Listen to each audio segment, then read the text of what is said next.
For my 29th birthday, my grandmother handed me the keys to a $40 million hotel empire. By the time the cake was cut, my mother's new husband had declared himself CEO and ordered me to pack my bags. I looked him in the eye and said absolutely not. He laughed and told me I was powerless. But he forgot one thing. I am not just the granddaughter. I am the landlord. Before I tell you how I evicted my entire toxic family in less than 24 hours, let me know where you are watching from in the comments. Hit that like button and subscribe if you have ever had to fight for what is rightfully yours against the people who should have protected you. The crystal chandeliers of the Legacy Hotel ballroom glittered above 500 of Chicago's most influential guests. My grandmother Hattie sat in her wheelchair center stage. Her hands, weathered from decades of building this business from a small bed and breakfast into the city's premier Black-owned luxury hotel, trembled slightly as she held up the heavy gold master key. The room went silent. This was the moment everyone had been whispering about. Grandma Hattie looked at me, her eyes sharp and clear despite her frailty. "This belongs to Zara now," she announced, her voice raspy but projecting strength. "She has the vision. She has the fire. It is time for the next generation." As she placed the cool metal in my palm, the room erupted in applause. I felt tears prick my eyes. This was not just a building. It was our history. It was my life's work since I was 18. But the moment was shattered instantly. A hand manicured and heavy with gaudy gold rings clamped over the microphone stand. It was Richard, my mother's husband of only 2 years. He stepped in front of me, his expensive Italian suit straining against his chest, blocking me from the audience's view. "Thank you, Mother Hattie," Richard boomed, his voice oozing false charm. What a lovely sentimental gesture. But we all know Zara is a bit too young and far too emotional for the boardroom. As the man of the house, I will be stepping in as interim CEO to ensure our family legacy survives her inexperience. The applause died instantly. A heavy, awkward silence fell over the room. I looked down at the front table.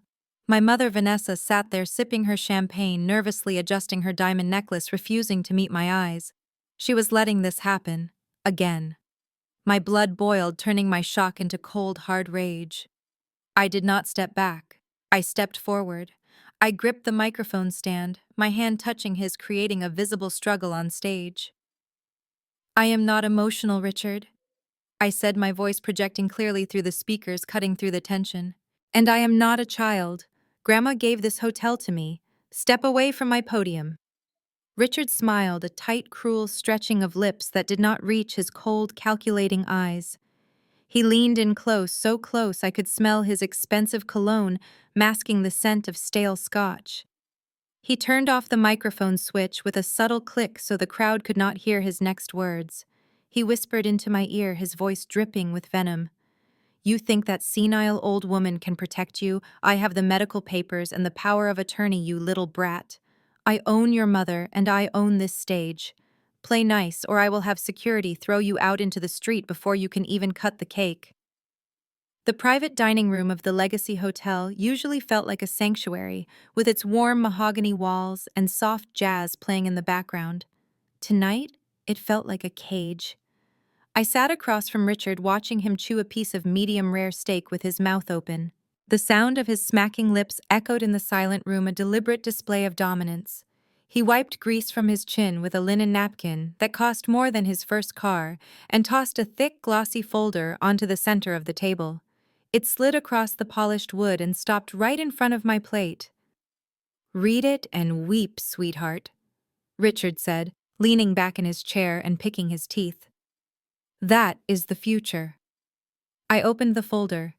The title page read, "The Legacy Express, a franchise model." My stomach turned. I flipped through the pages, my eyes widening with horror. He did not just want to run the hotel. He wanted to gut it. He planned to fire 70% of the full-time staff, replace them with minimum-wage contract workers, and turn our historic lobby into a kiosk-based check-in center. "This is a joke, right?" I asked, looking up at him. "You want to turn a 5-star heritage brand into a roadside motel chain?" You are cutting the pension fund for employees who have been with us for 30 years. Richard laughed, a dry, dismissive sound. It is called efficiency, Zara. Something you would know about if you had not spent the last decade coddling the help. We are bleeding money on nostalgia. It is time to modernize. And speaking of modernizing, Tiffany chimed in. She sat next to my brother Dante, twirling her wineglass with a look of distaste. She gestured vaguely at the plate of braised short ribs and cornbread that had just been served. We really need to discuss the kitchen. This menu is just so heavy. It is excessively ethnic. I slowly turned my head to look at my sister-in-law. Excuse me, I asked, my voice trembling with suppressed rage. Tiffany offered a tight, pitying smile. I mean, look at it. Fried chicken, mac and cheese, collard greens. It screams Southern comfort, which is fine for a Sunday potluck. But if we want to attract a higher caliber of clientele, we need to elevate the palate. I was thinking small plates, fusion, maybe a raw bar. We need to get rid of the soul food identity if we want to be taken seriously by the international crowd. My mother Vanessa nodded eagerly, desperate to please. Tiffany has a point, Zara. The hotel could use a fresh, lighter image, maybe something more European. I looked at my brother Dante, hoping he would say something. Defend our grandmother's recipes, defend our culture. But he just stared at his plate, cutting his meat in silence, terrified of upsetting his wife. The betrayal in that room was suffocating. They were not just attacking the business, they were erasing us. Richard slammed his hand on the table, making the silverware jump. Stop looking at your brother like a wounded puppy. The decision is made. As of tomorrow, the kitchen undergoes a complete overhaul. And you, Zara, can either get on board as the new director of operations, which is a fancy title for doing what I say, or you can walk. I stared at the folder in front of me. The Legacy Express. It was an insult to everything Grandma Hattie built. I closed the folder calmly, then stood up and slammed it down on the table with enough force to shatter a water glass. No, I said, my voice low and dangerous. There will be no overhaul, and there will be no franchise, because you are forgetting one critical detail. Richard smirked, holding his wine glass up to the light. And what is that? That you are unemployed. I looked at my mother, waiting for her to defend me, waiting for her to tell her husband that he could not speak to her daughter that way, that he could not threaten to fire me from the company I had built alongside her mother. But Vanessa did not look at me. She stared down at her untouched wineglass, her fingers twisting the diamond ring Richard had bought her with money borrowed from the hotel accounts. Richard sighed, a loud, theatrical sound of exhaustion. He reached out and covered my mother's trembling hand with his own. See, Vanessa, he said softly, his voice dripping with fake concern. This is exactly what I was talking about. She is unstable. She is hostile. I am trying to save this family legacy from ruin, and she treats me like a criminal. I am doing this for us, baby, for our future. But if she is going to be this obstructionist, I do not know if I can stay. I cannot work in a toxic environment. Vanessa's head snapped up. Panic flooded her eyes. The thought of losing Richard, of being alone again, terrified her more than the destruction of her heritage. She turned to me, and for the first time that night she met my gaze. But there was no love in her eyes, only desperation and misplaced anger. Zara, please, she begged, her voice shrill and breaking. Why do you have to be so difficult? Why do you have to ruin everything? I felt like I had been slapped. Ruin everything, I asked, my voice barely a whisper. Mom, he is talking about gutting Grandma's hotel. He is talking about firing Mrs. Higgins, who held you when you cried over your divorce. He wants to turn us into a fast food chain. How can you sit there and let him do this? Vanessa stood up, her chair scraping loudly against the floor. Stop it! She screamed, causing the servers in the corner to jump. Just stop it, Zara. You are so selfish. You have always been this way. You think you are better than everyone else because Mother Hattie favored you. You think you are the only one who knows anything. Richard is a businessman. He knows what is best. You are just a jealous little girl who does not want her mother to be happy. She took a shaky breath, wiping tears from her cheeks. Her face twisted in an ugly expression of resentment.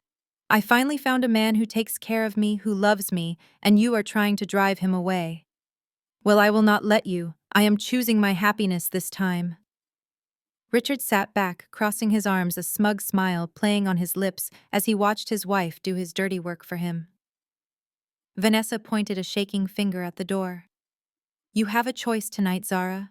You either sign that paper, give Richard full operational control and apologize to him right now, or you can leave. And if you walk out that door, do not bother coming back. You are no daughter of mine. You are dead to me. The room spun. The woman who had once brushed my hair and told me I could be anything was gone. In her place stood a stranger hollowed out by insecurity and filled with poison by a con man. I looked at Richard, then at Tiffany, who was smirking behind her napkin, and finally at my mother. I realized then that I was not losing a family. I was escaping a cult. I picked up my clutch, my knuckles turning white as I gripped the leather. I was not going to let them see me cry. Fine, I said, my voice steady despite the lump in my throat. I turned to look at the panoramic view of the Chicago skyline one last time, the city lights blurring through my unshed tears. You want the hotel? Take it. I am done fighting for people who do not value me. I will send for my things in the morning. I turned on my heel, the sharp click of my stilettos echoing against the marble floor like a countdown to my exile. Sit down, child. The voice was raspy, barely more than a whisper, but it commanded instant obedience. We all froze. Grandma Hattie, who had been slumped in her wheelchair with her eyes closed for the last hour, appeared to be sleeping through the destruction of our family. Now she was sitting bolt upright. Her eyes, usually clouded with age, were sharp, lucid, and locked directly on my mother. Vanessa stammered, looking from me to her mother. Mama, you are awake. Go back to sleep. We are just handling a family matter. You are kicking her out. Vanessa, Hattie asked, her voice rising dangerously low and vibrating with authority. You are kicking my granddaughter out of her own house. Vanessa laughed nervously, glancing at Richard for support. Mama, do not be confused. This is Richard's penthouse. We are just asking Zara to find her own place so she can learn some independence. Hattie laughed, then a dry, humorless sound that sent shivers down my spine. You fool. You never did read the fine print, did you? When I built this hotel 30 years ago, I knew this day might come. I knew you were weak, Vanessa. So I protected the only asset that matters. She pointed a shaking finger at the floor. This penthouse is not part of the hotel assets. It is a private residence held in a trust, and the sole beneficiary of that trust is Zara. It has been hers since she was 10 years old. This is her home. If anyone is leaving tonight, it is you and your husband. Get out. My heart soared. I looked at my mother, whose face had gone pale. The power dynamic shifted in a second. I was not the intruder. I was the landlord. I looked at Richard, expecting to see fear, expecting him to beg. Instead, I saw a slow, predatory smile spreading across his face. He did not look like a man who had just lost. He looked like a man who had been waiting to play his ace. That is a lovely story, Mother Hattie, Richard said, walking over to her slowly like a wolf approaching a wounded deer.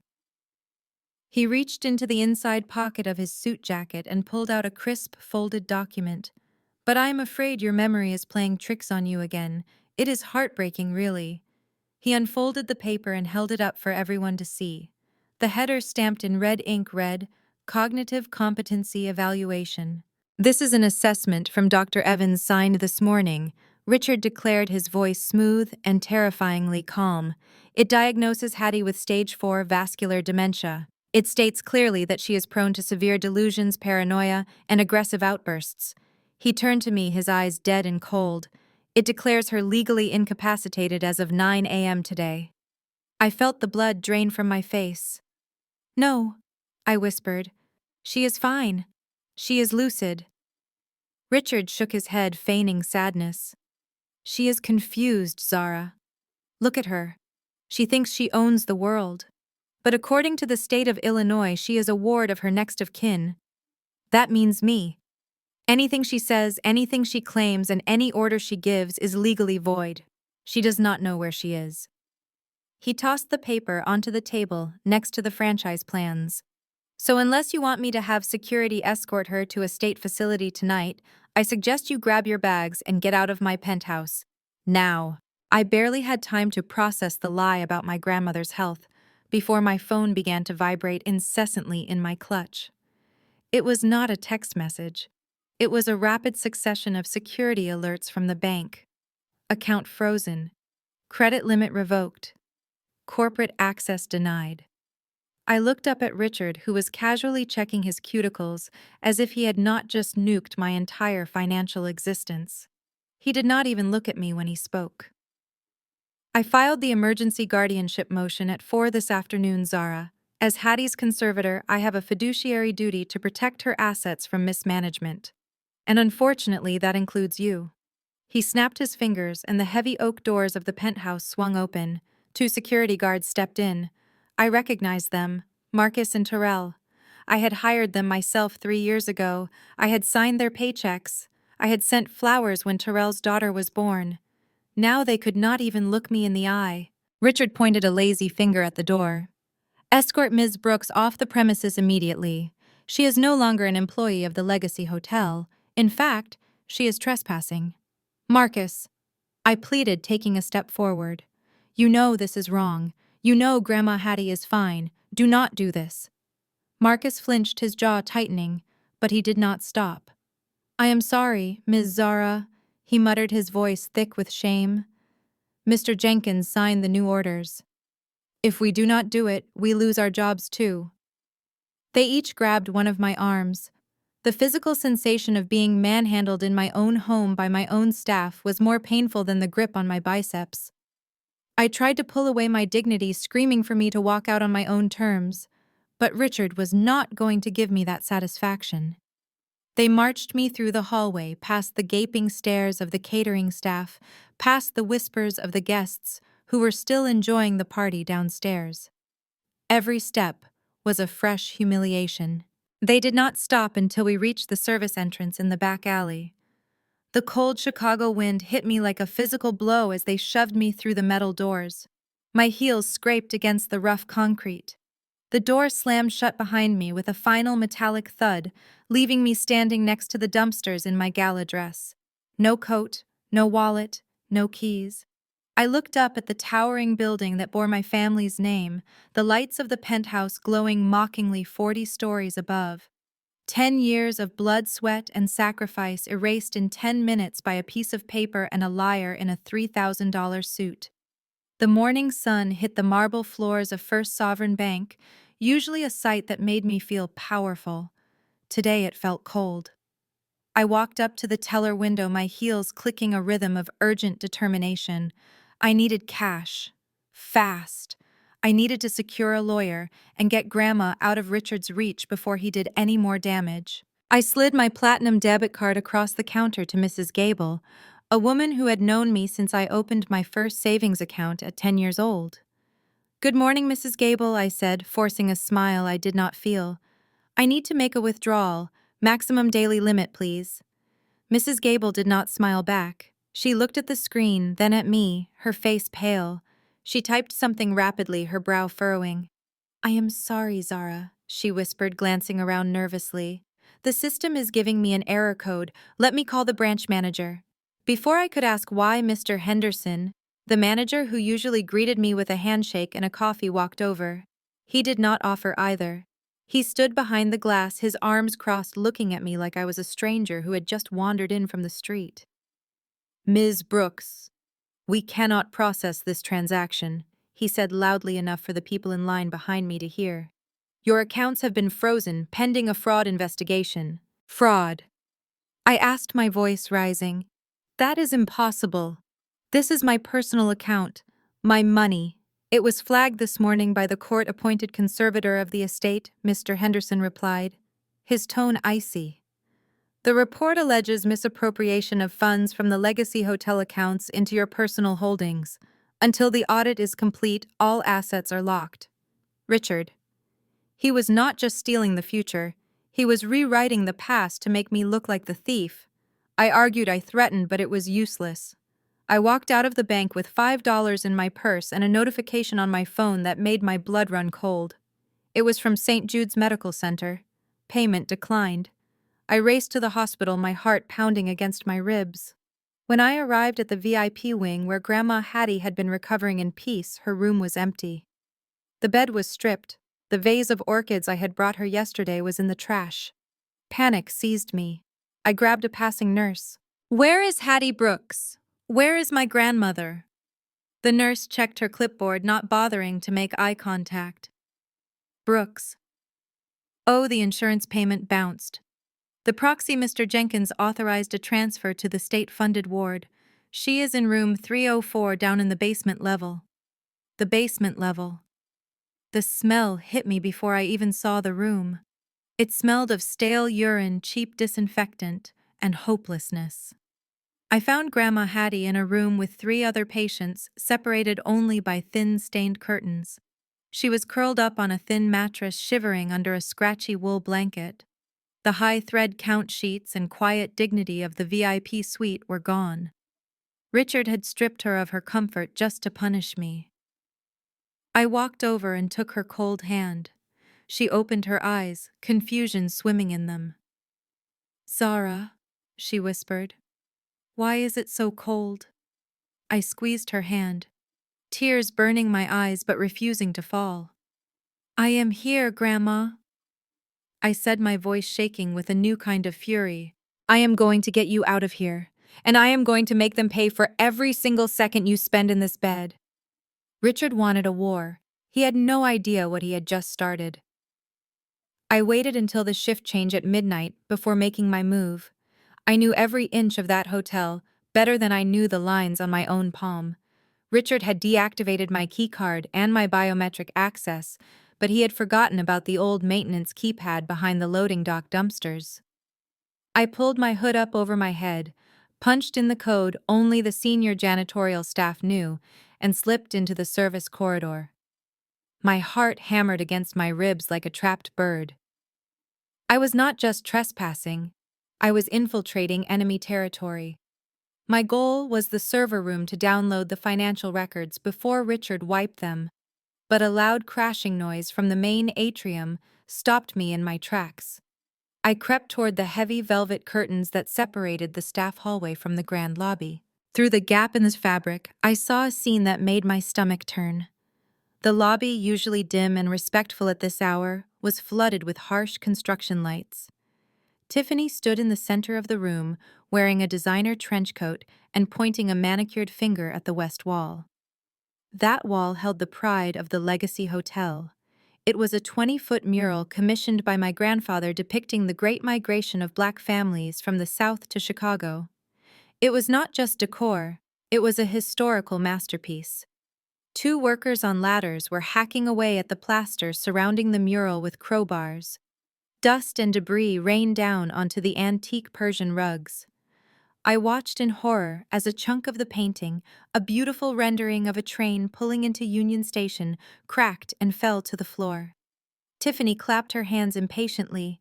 "Faster, please. The painters are coming at 6 in the morning, and I want this entire wall primed white before they get here." One of the workers, a man named Mr. Robinson, who had worked for my family for 15 years, paused.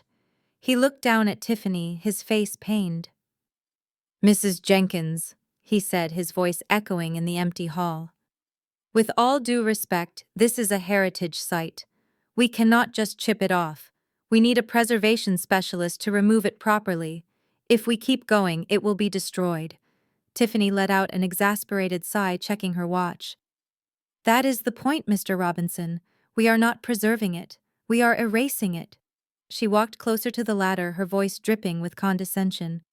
"Look, I know you people are attached to this stuff, but we are trying to elevate the brand. This art is too aggressive. It is too dark. It makes the space feel heavy and political. We are aiming for a Ritz-Carlton vibe, not a history museum." Mr. Robinson looked at the mural one last time, his grip tightening on the crowbar. But Mrs. Hattie said this wall was the soul of the building. Tiffany laughed a cold, sharp sound. Hattie is in a nursing home and I am signing your paycheck. Do you want to keep your job or not? We need to open up this space.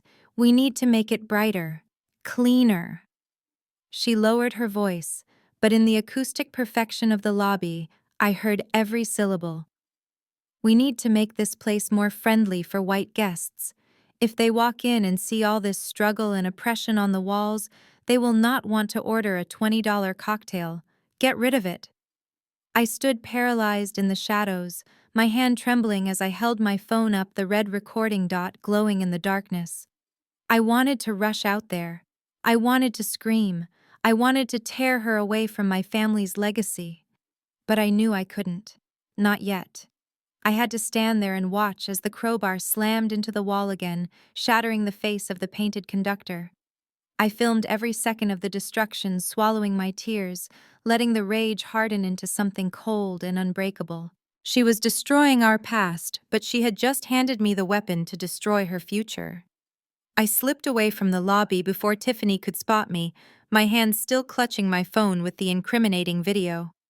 I navigated through the back corridors toward the kitchen, hoping to find a friendly face. The kitchen was the heart of the legacy. It was where the magic happened. But as I pushed open the swinging doors, the air was thick with tension. The usual symphony of sizzling pans and shouting line cooks was replaced by a suffocating silence. In the center of the room, Richard stood surrounded by the culinary team, holding a red pen like a weapon. Standing opposite him was Chef Andre. Andre was not just a cook, he was an institution. He had started as a dishwasher 30 years ago and worked his way up to executive chef. He was the man who taught me how to chop an onion without crying when I was 7. He was the man who made my grandmother's favorite gumbo every Sunday. Now he looked tired. He looked defeated. Richard tapped the clipboard in his hand. Let me make this clear, Andre. We are pivoting. The soul food concept is dead. It is inefficient. It is low margin. We are switching to a continental menu. I have already signed a contract with a new supplier. Prepackaged. Frozen. Consistent. Andre's eyes widened. You want to serve frozen food in this hotel? This is a landmark, Richard. People come here for the authenticity.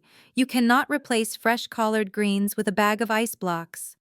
I can and I will, Richard snapped. And I can also replace an overpriced chef who refuses to adapt. Your salary alone could pay for 3 line cooks. I am terminating your contract effective immediately. Hand over your badge and get out. I could not stay in the shadows anymore. I stepped into the light, my voice shaking. You cannot fire him, Richard. He is the soul of this place. If he goes, the kitchen falls apart. Richard turned to me, not even surprised by my presence, just annoyed. Oh, look, the trespassing ex-employee has an opinion. Security is already on the way to remove you again, Zara. But while you are here, you can watch your hero leave. He is a dinosaur, and dinosaurs go extinct. Chef Andre did not argue. He did not beg. He slowly untied his apron, folded it neatly, and placed it on the stainless steel counter. He looked at his staff men and women he had trained for years and gave them a nod of encouragement. Then he picked up his knife roll. He walked toward the exit, stopping right in front of me. Richard smirked, turning his back to check his phone. Andre leaned in close, pretending to give me a hug goodbye. His voice was a barely audible whisper against my ear. He has done this before, Zara. He talks about efficiency, but he is stripping the copper out of the walls. Look into a company called Apex Ventures in Miami. 10 years ago, he did the exact same thing to a hotel in South Beach. Find the survivors. He pulled back, gave my hand a squeeze, and walked out the door. I watched him go, my heart breaking for the man who had fed my family for decades. But amidst the grief, a spark ignited. Apex Ventures. Miami. Richard thought he was cleaning house, but he had just given me the first loose thread that would unravel his entire sweater. I heard the heavy boots of security guards approaching down the hallway. I had to run, but this time I was running with a destination. I needed to find out what happened in Miami. I sat on the edge of a mattress that smelled faintly of mildew and stared at the glowing screen of my phone. The notification light was the only source of illumination in the cramped studio apartment I had managed to rent with the last of my cash. My world had shrunk from a 4,000 square foot penthouse to a 300 square foot box with peeling wallpaper and a radiator that clanked like a dying engine. But the physical discomfort was nothing compared to the digital assault unfolding in the palm of my hand. Richard had not just fired me, he had launched a nuclear strike on my reputation. The headline on the Chicago Chronicle website screamed in bold black letters, "Disgraced heiress, attempted to swindle dementia-ridden grandmother." I scrolled down, my stomach churning. There was a photo of me from the gala looking angry as security dragged me out, juxtaposed with a picture of Grandma Hattie looking frail and confused. The article painted Richard as the saintly protector and me as the vulture. It quoted anonymous sources claiming I had been siphoning funds for years to support a lavish lifestyle. It was a masterpiece of fiction crafted by the best crisis management firm money could buy.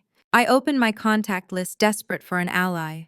I texted Jessica, my college roommate and supposed best friend. I just needed a lawyer recommendation. Her reply came through instantly. "Please stop contacting me, Zara. My husband does business with Richard. We cannot be involved in this mess. Blocked." I tried Marcus, my old assistant. Straight to voicemail. One by one, the people who had drunk my champagne and ridden on my yacht disappeared into the ether. I was radioactive. In the eyes of Chicago high society, I was worse than poor. I was a pariah. I tossed the phone onto the floor and dug through my purse. I poured the contents onto the stained carpet. A tube of lipstick, a broken hair clip, and a crumpled wad of bills. I counted them slowly. 10, 20, 40, $47. That was it. That was the sum total of my existence.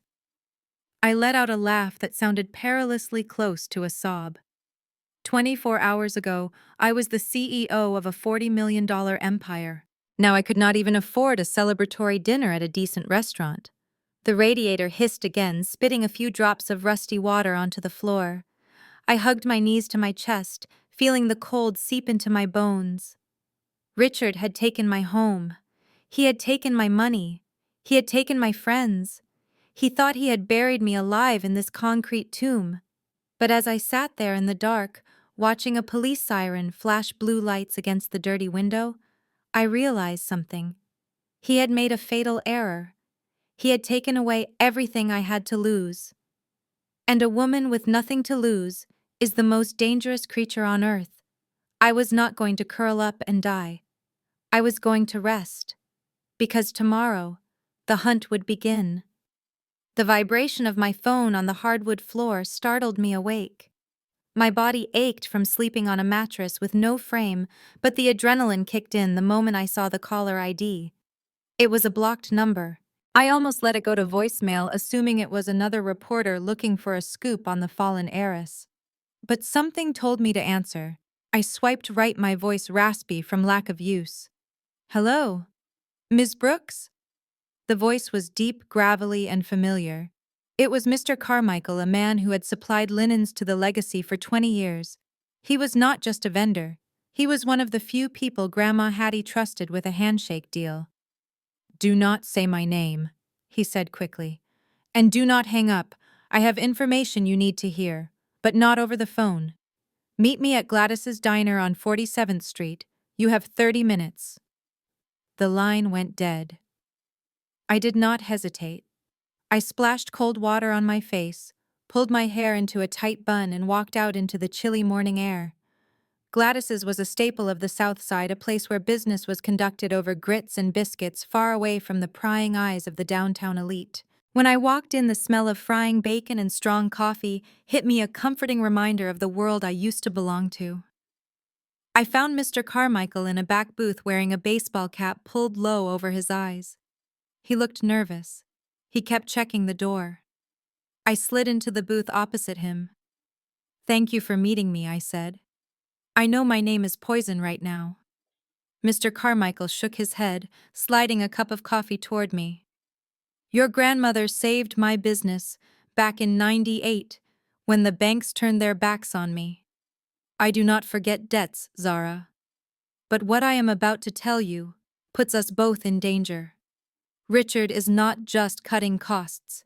He is not just firing staff. He leaned in his voice, dropping to a whisper. He is liquidating. I have a cousin who works in the records department at City Hall. Richard filed a preliminary intent to sell yesterday afternoon.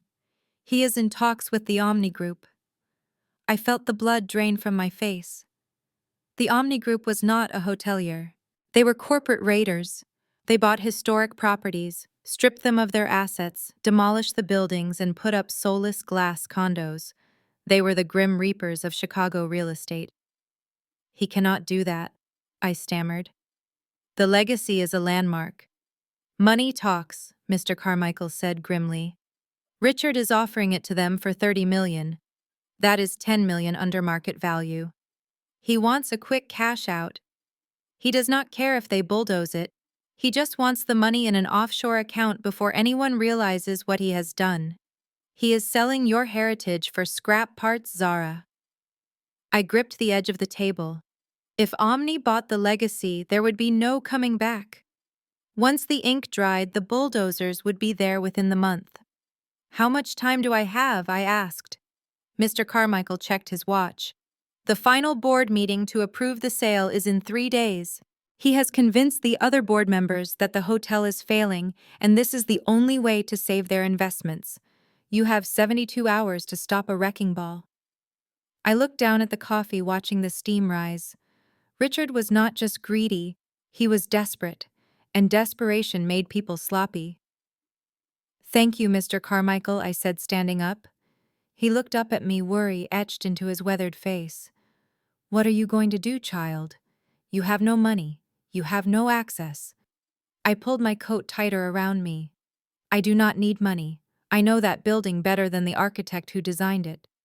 Richard locked the front door, but he forgot about the skeletons in the closet. And I know exactly where they are buried. I traded my tailored blazer for a polyester blue smock that was 2 sizes too big. I pulled my hair back into a tight, unflattering net and put on a pair of thick, framed glasses I had found at a drugstore. It was terrifying how easy it was to disappear. All I had to do was look like I belonged to the class of people Richard and Tiffany pretended did not exist. I walked up to the service entrance of the Legacy, a door I had walked through 1,000 times as the boss inspecting deliveries. Today, I was just another anonymous cleaner from the temp agency Richard had hired to replace my family's loyal staff. The security guard, a new guy hired by Richard, barely glanced up from his phone as I flashed a fake badge I had printed at the library. Go on in, he grunted. 3rd floor needs mopping. I gripped the handle of the gray maintenance cart, my knuckles turning white. This hotel was my blood, my inheritance, and now I was sneaking into it like a thief. I pushed the cart into the service elevator, the smell of industrial cleaner stinging my nose. As the numbers on the display climbed higher, my heart raced. I was not going to the 3rd floor. I was going to the penthouse level. The doors opened onto the executive corridor. It used to smell of fresh lilies and mahogany. Now it smelled of stale cigar smoke. Richard's influence was already rotting the place from the head down. I kept my head low, scrubbing at an imaginary spot on the marble floor whenever I heard footsteps. It was a strange kind of ghost story. I was haunting my own life, watching strangers walk through hallways I had decorated, listening to them dismantle my legacy. I maneuvered the cart toward Richard's office. The door was slightly ajar. I could hear his voice booming inside. I paused, pretending to polish the brass handle of a decorative vase. He was on the phone. Yes, the Omni Group deal is moving forward, he said, his tone arrogant and loud. I want the wire transfer set up for Friday. And make sure the demolition clause is buried in the appendix. I do not want the Historical Society breathing down my neck until the check clears. My breath hitched. Mr. Carmichael was right. Friday. That was 2 days away. I needed physical proof. I needed that contract. I waited until Richard laughed and hung up. Then I heard the heavy thud of his footsteps approaching the door. I panicked. There was nowhere to hide. I turned my back to the door and started aggressively spraying glass cleaner on a mirror, praying he would not recognize the curve of my spine or the way I stood. Richard walked right past me. He stopped for a second and my heart stopped with him. "Hey you," he barked. I froze. "You missed a spot on the carpet. Clean it up." Then he walked away whistling. He did not see me. To him I was just furniture. But furniture has ears, and I had just heard enough to bury him. I pushed my cleaning cart down the plush hallway of the 14th floor, my head down, trying to regulate my breathing. I had the intel on the sale, but I needed more. I needed ammunition that would destroy their character in the court of public opinion. As I turned the corner toward the royal suite, a familiar shrill voice pierced the quiet hum of the ventilation system. It was Tiffany, and she was not alone. I steered the heavy cart into a small alcove where the ice machine was located and peered through the gap between the wall and the metal casing. My hands shook slightly as I fumbled for my phone. Through the opening, I saw Tiffany standing in the open doorway of a suite. She was looming over Mrs. Clara, the 60-year-old head housekeeper who had taught me how to fold a fitted sheet when I was 12. Mrs. Clara was on her knees scrubbing a spot on the carpet, her uniform pressed and spotless, her gray hair pulled back in a neat bun. Tiffany, however, looked like she was about to explode. "I told you to use the lavender spray," Tiffany hissed, kicking the bottle of standard sanitizer Mrs. Clara was using. It skittered across the floor and hit the wall with a loud crack. "This chemical smell is offensive. It smells like a hospital. It smells like poverty. Why is it so hard for you people to follow simple instructions?" Mrs. Clara kept her head down, her voice trembling, but respectful. "I am sorry, Mrs. Jenkins. The lavender shipment was cancelled by Mr. Richard to save money. This is the only cleaner we have in stock." "Do not talk back to me," Tiffany snapped, stepping closer, invading Mrs. Clara's personal space in a way that was meant to physically intimidate. "I do not care about shipments, I care about competence. But I guess that is too much to ask from someone like you. You know I have received complaints. Guests say they feel uncomfortable when you are in the room. They say your presence is aggressive." My blood ran cold. Mrs. Clara was the gentlest soul in the building. To call her aggressive was a coded racist dog whistle that Tiffany knew exactly how to use. She was weaponizing Mrs. Clara's race against her to justify her own cruelty. I held my phone steady, ensuring the camera lens had a clear view of Tiffany's face and Mrs. Clara's humiliated posture. The red recording dot on my screen pulsed like a heartbeat. Mrs. Clara finally looked up, tears welling in her eyes. "I have worked here for 30 years, ma'am. I have never had a complaint." Tiffany laughed a cruel, high-pitched sound. "Well, there is a new standard now, and frankly, you do not fit the aesthetic. You look tired, you look old, and you have an attitude problem. I want you out of this suite. In fact, why don't you just clock out for good? I am sure we can find someone younger and less defiant to scrub the floors." I watched as Mrs. Clara struggled to her feet, her knees popping audibly in the silence. She gathered her supplies with quiet dignity, refusing to let the tears fall until she turned away. Tiffany watched her go, a look of smug satisfaction on her face, before slamming the suite door shut. I stopped recording. I had it. I had the video that would strip away Tiffany's carefully curated social media persona and reveal the ugly, bigoted reality underneath. She thought she was just firing a maid. She had no idea she had just handed me the match to burn her reputation to the ground. I sat in the dark of my tiny apartment staring at the wall when my phone buzzed. It was 2 in the morning. The screen lit up with the one name I did not expect to see. Mom. My thumb hovered over the decline button. She had kicked me out. She had chosen him. But something about the timing made my stomach knot. I answered. The sound that came through the speaker was not anger. It was a ragged, terrified breathing that sounded like a wounded animal. "Mom," I whispered. "Is that you?" On the other end of the line, Vanessa was huddled on the floor of the master bathroom, the marble tiles cold against her cheek. Her lip was bleeding. A few minutes ago, she had made the mistake of asking Richard about a $200,000 withdrawal, labeled consulting fees. He bad not explained. He had not lied. He had simply turned around and backhanded her across the face with enough force to knock her to the ground. It was the first time he had hit her, but the look in his eyes told her it would not be the last. Zara. She choked out, her voice thick with tears and blood. I just wanted to hear your voice. I am so sorry. I did not mean for any of this to happen. I sat up straight, gripping the phone. Mom, what is wrong? You sound hurt. Did he do something to you? Vanessa squeezed her eyes shut, listening for Richard's footsteps in the bedroom. She wanted to tell me everything. She wanted to tell me about the empty accounts, the strange men coming to the house, the way he looked at her now with pure contempt. But fear is a powerful gag. No, she lied, a sob escaping her throat. I just miss you. I think I made a mistake. Mom, tell me where you are. I can come get you. I do not care about the restraining order. Just tell me you are safe. Before she could answer, I heard the heavy thud of a door being kicked open on her end. The sound was followed by Richard's voice. It was low, slurred, and terrifying. Who are you talking to, Vanessa? I told you no outside contact. I heard a scuffle, a scream. No, Richard, please. It is nobody. Give me the phone, Richard roared. There was a sickening crack like plastic hitting stone, and then the line went dead. I stared at the black screen, my hands shaking uncontrollably. He had hit her. I knew it in my gut. The man who stole my legacy was now beating the woman who gave it to him.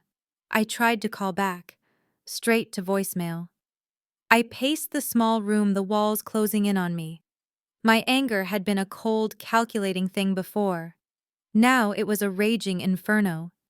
He had crossed the final line. He was not just a thief anymore. He was a monster. And I was going to put him down. I grabbed my coat. I did not have a plan yet, but I knew I could not wait until morning. I needed to get into that safe. The heavy oak door of Grandma Hattie's study creaked open, revealing a room that had once been the sanctuary of our family. It used to smell of old paper and lavender. Now it reeked of stale cigar smoke and Richard's overpowering cologne. I felt a wave of nausea as I stepped onto the Persian rug. He had rearranged everything.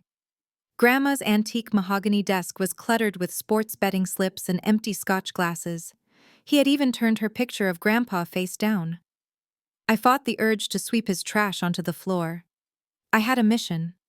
I moved the heavy velvet curtains aside to reveal the wall safe. This was where Grandma kept the deeds, the original incorporation papers, and the emergency cash reserves. I reached out and punched in the code I had known since I was a child. 1955. The year Grandma opened her first bed and breakfast. The keypad beeped a harsh, rejecting tone. A red light flashed. Access denied. Of course. Richard had changed it. I stared at the keypad, my mind racing. A man like Richard was arrogant, but he was not creative. He would use a number that meant something to him. I tried his birthday. Error. I tried his wedding anniversary with my mother. Error. I wiped my sweaty palms on my jeans. I had one attempt left before the system locked down for 24 hours. I closed my eyes and thought back to the research I had done on his time in Miami. The buried secrets. The other family. I remembered a scanned birth certificate I had found on a deep web archive.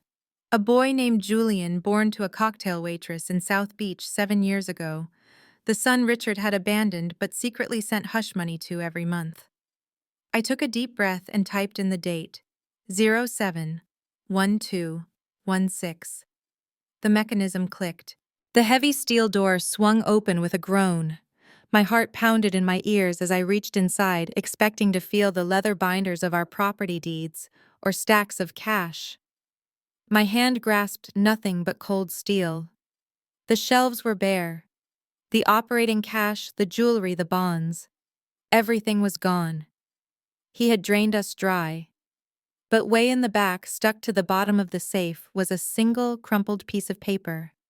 I pulled it out and unfolded it under the moonlight filtering through the window.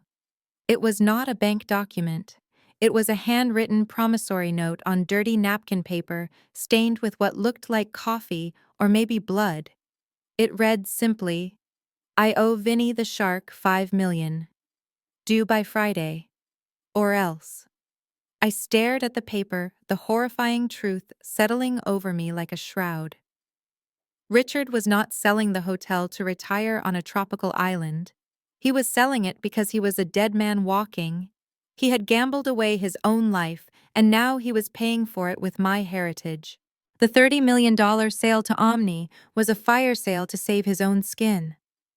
I folded the note and shoved it into my bra. He thought he was the predator, but he was just prey running from a bigger wolf, and I was about to throw him to the pack. The Black Excellence Gala was not just a party. For 30 years, it was the night where contracts were signed, scholarships were awarded, and our community celebrated its resilience. It was the heartbeat of the legacy's social calendar. So when I sat across from Franklin Vance in his glass-walled office downtown, watching him tear a letter to shreds, I knew Richard had just made a fatal miscalculation. He had not just inconvenienced a client, he had spit in the face of Chicago's power players. Vance threw the pieces of paper onto his mahogany desk.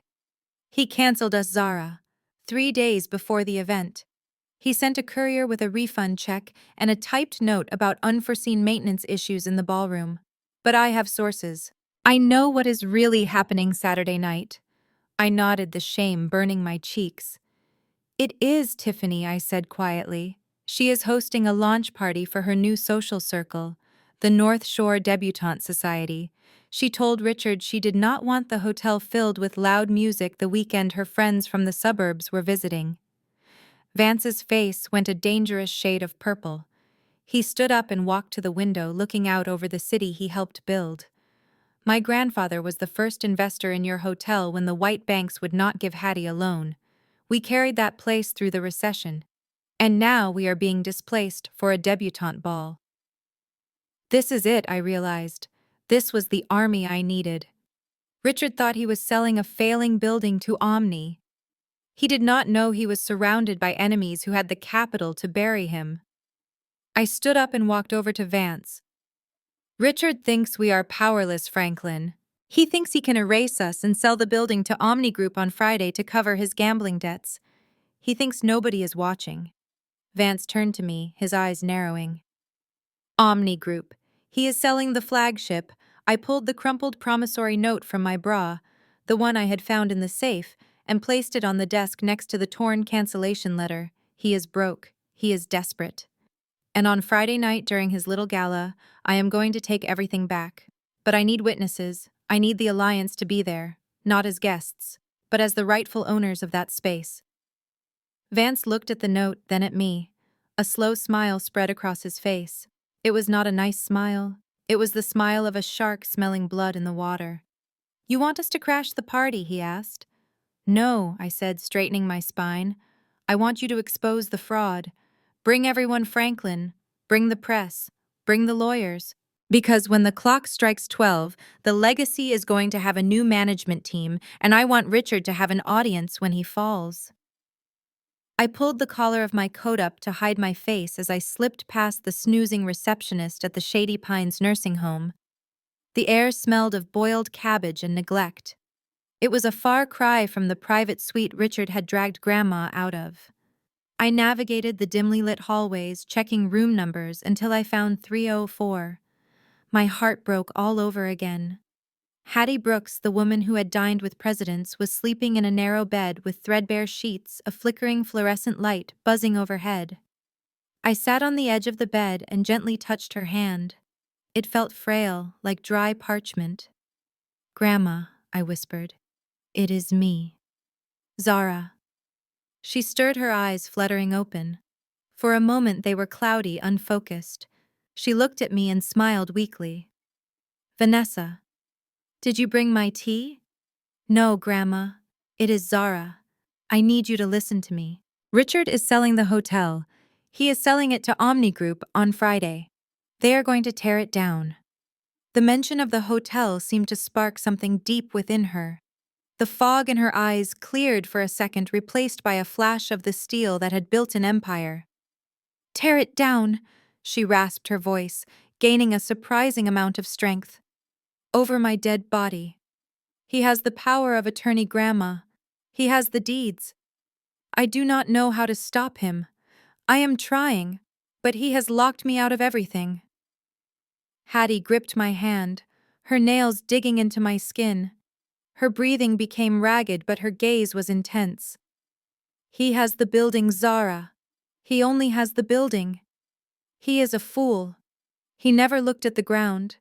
I leaned in closer, my ear inches from her lips. "What do you mean, Grandma?" "What about the ground?" 1985, she wheezed, fighting to get the words out. "The city wanted to tax me for the land and the structure separately. So I split them. I put the land, the dirt under the foundation, into a separate holding company, the Golden Trust." My mind raced. I had never heard of the Golden Trust. "Who manages it, Grandma?" "Where are the papers, Goldberg?" she whispered, her energy fading rapidly. "Samuel Goldberg. He was my lawyer back then. He has the original ground lease. It expires. It expires." She started to cough, a dry, hacking sound that shook her small frame. I grabbed the plastic cup of water from the bedside table and held it to her lips. She took a sip and slumped back against the pillows, her eyes closing again. "Expires when, Grandma?" I asked, desperation creeping into my voice. "This year," she mumbled, drifting back into the fog. "Or maybe it was last year, I cannot remember. But if the lease is up, the landlord controls the property. Find Goldberg. Find the lease." Her hand went limp in mine as she fell back into a deep, medicated sleep. I sat there for a moment, processing what she had just given me. It was not just a clue, it was a nuclear option. If the hotel building was owned by the company but the land was owned by a trust I could access, then Richard was trying to sell a house built on rented land. And if that lease was expired, the landlord could evict the tenant. I kissed her forehead, tucking the blanket around her shoulders. "Rest now, Grandma," I whispered into the darkness. "You just gave me the gun. Now I just need to find the bullets." Samuel Goldberg. I had a name. Now I just had to pray he was still alive. The address Grandma Hattie gave me led to a brownstone in Bronzeville, a neighborhood that held as much history as my family name. It was past midnight and the streetlights flickered against the wet pavement. I stood on the porch of a house that looked like it had not been painted since the 90s, praying that Samuel Goldberg was still alive and living here. I knocked 3 times. The sound echoed in the silence of the sleeping street. For a long minute, nothing happened. I turned to leave, defeat heavy on my shoulders, when the deadbolt slid back with a loud clank. The door creaked open, revealing a man who looked like he was made of parchment and bone. Samuel Goldberg was bent with age, wearing a moth-eaten cardigan over pajamas, but behind his thick bifocals, his eyes were sharp and alert. He squinted at me, his hand tightening on the doorframe. "Who is it?" he asked, his voice gravelly. "It is late." "I am Zara Brooks," I said, stepping into the light. "Hattie sent me. She said you have the lease." The old man's face softened instantly. He opened the door wider, ushering me into a hallway that smelled of peppermint and old books. "Hattie," he muttered, shaking his head. "I heard what they did to her, putting a queen in a pauper's ward. It is a sin. I knew that husband of hers was a snake the moment he walked into my office 2 years ago asking about her will." He led me into a study that was floor to ceiling with legal texts. He bypassed the computer on the desk and went straight to a wall covered in framed photos. He reached behind a picture of himself and my grandmother, shaking hands at the hotel's groundbreaking in 1985. There was a small wall safe hidden there. He spun the dial with trembling fingers, but his memory was flawless. Richard is a modern criminal, Zara Goldberg said, as the safe clicked open. He trusts computers. He trusts the county clerk's digital database. When he looked up the title, he saw that the hotel building was owned by the corporation. He thought that was the whole pie. But he forgot that in Chicago land and improvements can be severed. He pulled out a thick yellowed envelope sealed with red wax. He handed it to me as if it were a holy relic. This is the Golden Trust. Your grandmother established it 40 years ago. The corporation owns the bricks, the mortar, and the elevators. But this trust owns the earth beneath it. And you are the sole trustee. I opened the envelope, my hands shaking. Inside was a ground lease agreement. I scanned the legal jargon until my eyes landed on the termination clause. The lease is for a term of 40 years expiring at midnight on this date. I looked at the calendar on Goldberg's desk. The lease had expired yesterday. Goldberg smiled, a mischievous glint in his eye. Technically, Richard is currently trespassing on your land. As the landlord, you have the right to demand he remove his property immediately. Or you can dictate the terms of a new lease. You hold all the cards, kid. Go make him fold. I clutched the envelope to my chest. Richard thought he was selling a hotel. He did not know he was trying to sell a house built on my land. An eviction day was coming early. I sat there in the dust motes of Goldberg's study, reading the paragraph over and over again until the words burned into my retinas. It was a standard ground lease agreement from 1985, the kind used when a landowner wants to retain the rights to the earth while allowing a developer to build on top of it. But the names on the signature line changed everything. The lessee was the Legacy Hotel Corporation, the entity Richard currently controlled. The lessor was the Golden Trust, and listed as the sole beneficiary of that trust was Zara Brooks. So let me get this straight, I said, my voice trembling with the magnitude of the discovery. Richard thinks he owns the hotel because he controls the corporation. But the corporation only owns the bricks and the mortar. It does not own the land the hotel sits on. Goldberg nodded, pouring 2 fingers of amber liquid into a crystal glass. Exactly. In commercial real estate, it is called a severance of title. Your grandmother was a brilliant woman, Zara. She knew that corporations could be hostilely taken over. She knew boards could be manipulated. But land is permanent, so she separated them. She gave the business to the family, but she kept the dirt for you. I looked at the date on the bottom of page 12. The lease term was for 40 years. It expired at midnight on October 14th. I checked my phone. Today was October 15th. The lease expired yesterday, I whispered. Goldberg smiled, taking a slow sip of his drink. Which means, as of 24 hours ago, the Legacy Hotel Corporation is technically a tenant holding over without a lease. They are squatting on your property, and as the landlord, you have the right to decline a renewal. You can evict them, you can demolish the building, or you can demand they sell the improvements to you at a depreciated value. I leaned back in the creaky leather chair, a laugh bubbling up in my chest. It started low and turned into something loud and jagged. Richard was out there, right now, shaking hands with the Omni Group, negotiating a $30 million sale of a building that was sitting on land he did not own. He was trying to sell a castle built on quicksand. He had absolutely no leverage. In fact, if he tried to sell the building without a valid ground lease, he would be committing felony fraud on a massive scale. Can I take this? I asked, holding up the document. It is yours, Goldberg said. But be careful, kid. You are walking into a room full of wolves with a piece of paper. Make sure you use it before they see it coming. I stood up, tucking the envelope into the inside pocket of my coat, next to my heart. I walked out of that brownstone feeling 10 feet tall. The cold Chicago wind did not bite anymore. I walked past a newsstand and saw my face on the front page of a tabloid, the word "disgraced" printed in bold red letters. I ripped the paper off the rack and threw it in the trash can. Let them talk. Let Richard gloat. Let Tiffany plan her party. They were all playing checkers, moving little pieces around a board they thought they controlled. They had no idea I had just flipped the table. I hailed a cab. Driver, take me to the printer. I have some documents to prepare. Sunday night was going to be a bloodbath, and I needed to make sure my blade was sharp. The ink was barely dry on the check when Richard checked his watch for the third time in a minute. Across the desk, Mr. Sterling, the acquisition shark from the Omni Group, sat like a statue carved out of ice. He slid the preliminary sales agreement across the mahogany surface.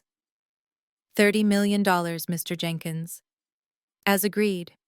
It is a fire sale price for a property of this magnitude, but given your urgent need for liquidity and the lack of a proper audit, it is the best we can do. The wire transfer hits your offshore account on Friday morning, provided the board ratification is signed tonight. Richard snatched the pen, his hands shaking slightly. He did not care that the hotel was appraised at $60 million. He did not care that he was selling a community landmark to a company known for turning historic sites into parking lots. He only cared about the $5 million he owed to the loan sharks and the $25 million he planned to take to the Cayman Islands. He had already booked the private jet. His mistress, a 22-year-old bottle service girl named Kiki, was already packing her bags in a hotel across town. He signed his name with a flourish. Richard Jenkins, CEO. Now Sterling said, tapping the second signature line. We need the co-owner. Mrs. Jenkins holds equal voting rights on the current board structure. Without her signature, this document is worthless. Richard pressed the intercom button. Send her in. Vanessa walked into the office like a ghost haunting her own life. She wore dark sunglasses to hide the bruising around her eye where Richard had struck her the night before. She clutched her purse to her chest, looking from Richard to the strange man in the suit. Richard stood up, his demeanor shifting instantly from aggressive to solicitous. He walked around the desk and guided her to the chair, his hands lingering on her shoulders. The touch was meant to be comforting, but Vanessa flinched. Baby Richard cooed, leaning down to whisper in her ear. I need you to be brave for me. Mr. Sterling here is our savior. He is offering to buy out the debt Zara left us with. If we do not sign this, we lose everything. The house, the cars, my reputation. We will be on the street. Vanessa looked at the document, her hands trembling. Sell the hotel, she whispered, her voice cracking. But Richard, Mama built this place. Zara said it was profitable. Why do we have to sell? Richard's grip on her shoulder tightened, his fingernails digging into her skin through her silk blouse. Zara lied to you, Vanessa. She was skimming off the top. We are hemorrhaging money. I am trying to save you from bankruptcy. Do you want to end up like your mother, rotting in a state facility? Or do you want to start fresh with me in Europe? Just sign the paper. Do it for us. Do it for love. He was gaslighting her, rewriting reality in real time. Vanessa looked at the pen. She looked at the man she had alienated her entire family for. She was terrified of him, but she was more terrified of being without him. She was a woman drowning, and she mistook the anchor for a life raft. With a sob caught in her throat, she picked up the pen. I am sorry, Mama, she murmured softly. Then she signed her name. Vanessa Brooks Jenkins. Richard snatched the paper away before the ink could smear. It is done, he told Sterling, a wild, triumphant look in his eyes. The hotel is yours. Sterling tucked the contract into his briefcase and stood up. Excellent. My demolition crew is on standby for Monday morning. We will see you at the gala on Sunday to make the public announcement. As the door closed, Richard fell back into his chair, laughing. He had done it. He had outsmarted the old woman. He had crushed the granddaughter. And he had used the daughter to sign her own death warrant. He pulled out his phone and sent a text to Kiki. Pack the bikinis. We are leaving right after the party. He did not see Vanessa sitting in the chair, silent tears streaming down her face behind her dark glasses. He had won, or so he thought. I stood under the flickering fluorescent lights of a 24-hour print shop on the south side, the hum of the binding machine the only sound in the empty room. In my hands, I held 10 neatly bound copies of the ground lease and the eviction notice. To the tired clerk behind the counter, they looked like boring legal paperwork. To me, they were the death warrants of Richard's fraudulent empire. I ran my thumb over the warm spine of the booklets, feeling a grim sense of satisfaction. The trap was set. Now I just needed the rat to walk into it. My phone buzzed on the counter, vibrating against the plastic surface. It was a video call request from Richard. I hesitated for a fraction of a second, then swiped accept. I needed him to think I was broken. I needed him to believe he had already won. Richard's face filled the screen, flushed and beaming. He was wearing a tuxedo, holding a glass of amber liquid, standing on the balcony of the penthouse I used to call home. Behind him, I could see decorators hanging massive banners that read, "The Omni Legacy, a new era." "Zara, darling," he boomed, his voice slurred slightly. "I just wanted to make sure you received your invitation. I had a courier drop it off at that charming little hovel you are renting. Did he find the place?" "I heard it is in a rather colorful neighborhood." I kept my face impassive, leaning against the counter. "I got it, Richard. A party, really. You are celebrating selling out?" "We are not selling out, sweetie. We are cashing out." Richard laughed, taking a long sip of his drink. "And yes, I want you there. Sunday night. The grand ballroom. Mr. Sterling and I will be signing the final transfer deeds live on stage at midnight. It is going to be historic. And honestly, it would not feel right without you. I want you to see what real business looks like. I want you to watch me turn your grandmother's dusty old relic into $30 million of cold, hard freedom." He moved the camera to show the ballroom below. Tables were being set with gold chargers and white roses. It looked expensive. It looked tasteless. "Consider it a mercy, Zara," he continued, bringing the camera back to his smug face.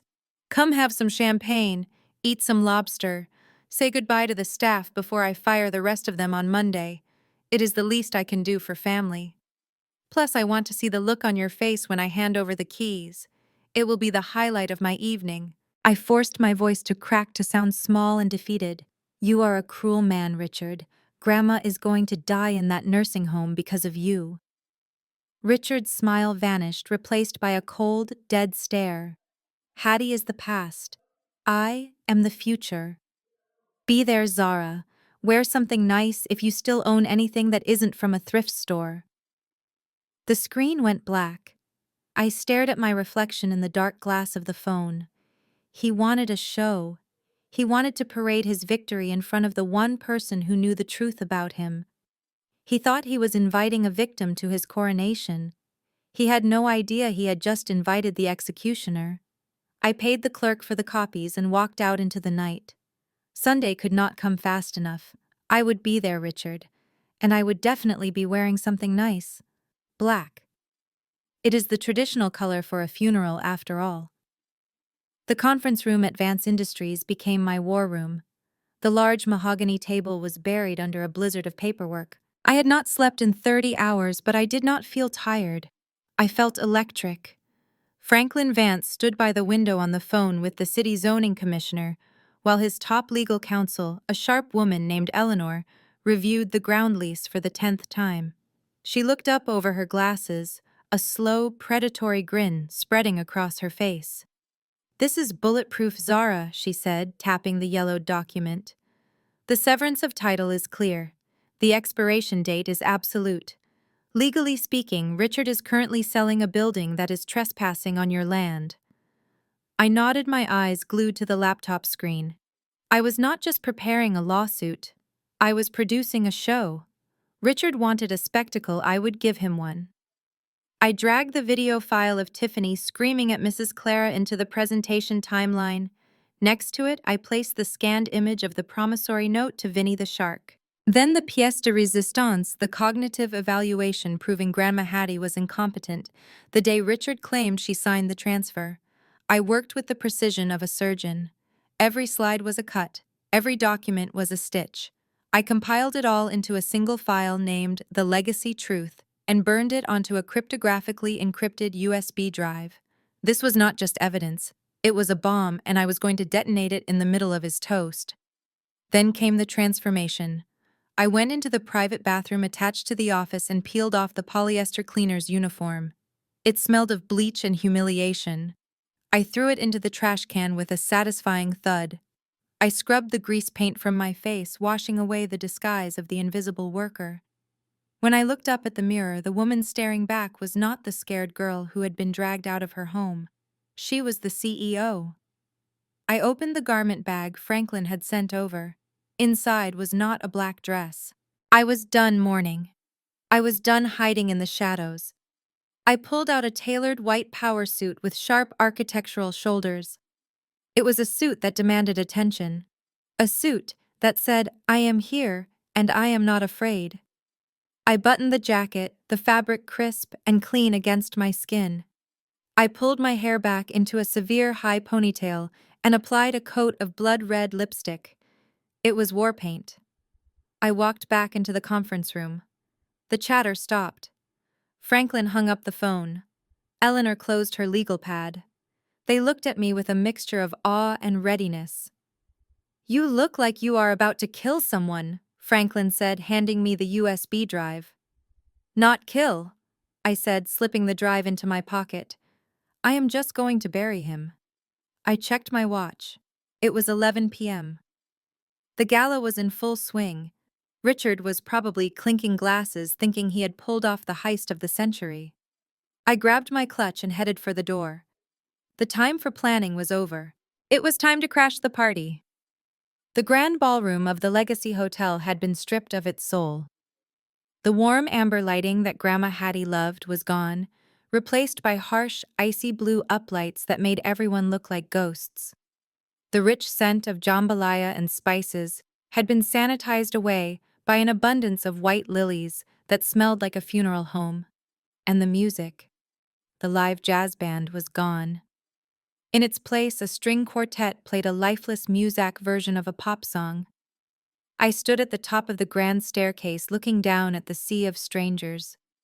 Richard had filled the room with potential investors, real estate sharks, and Tiffany's vapid social circle.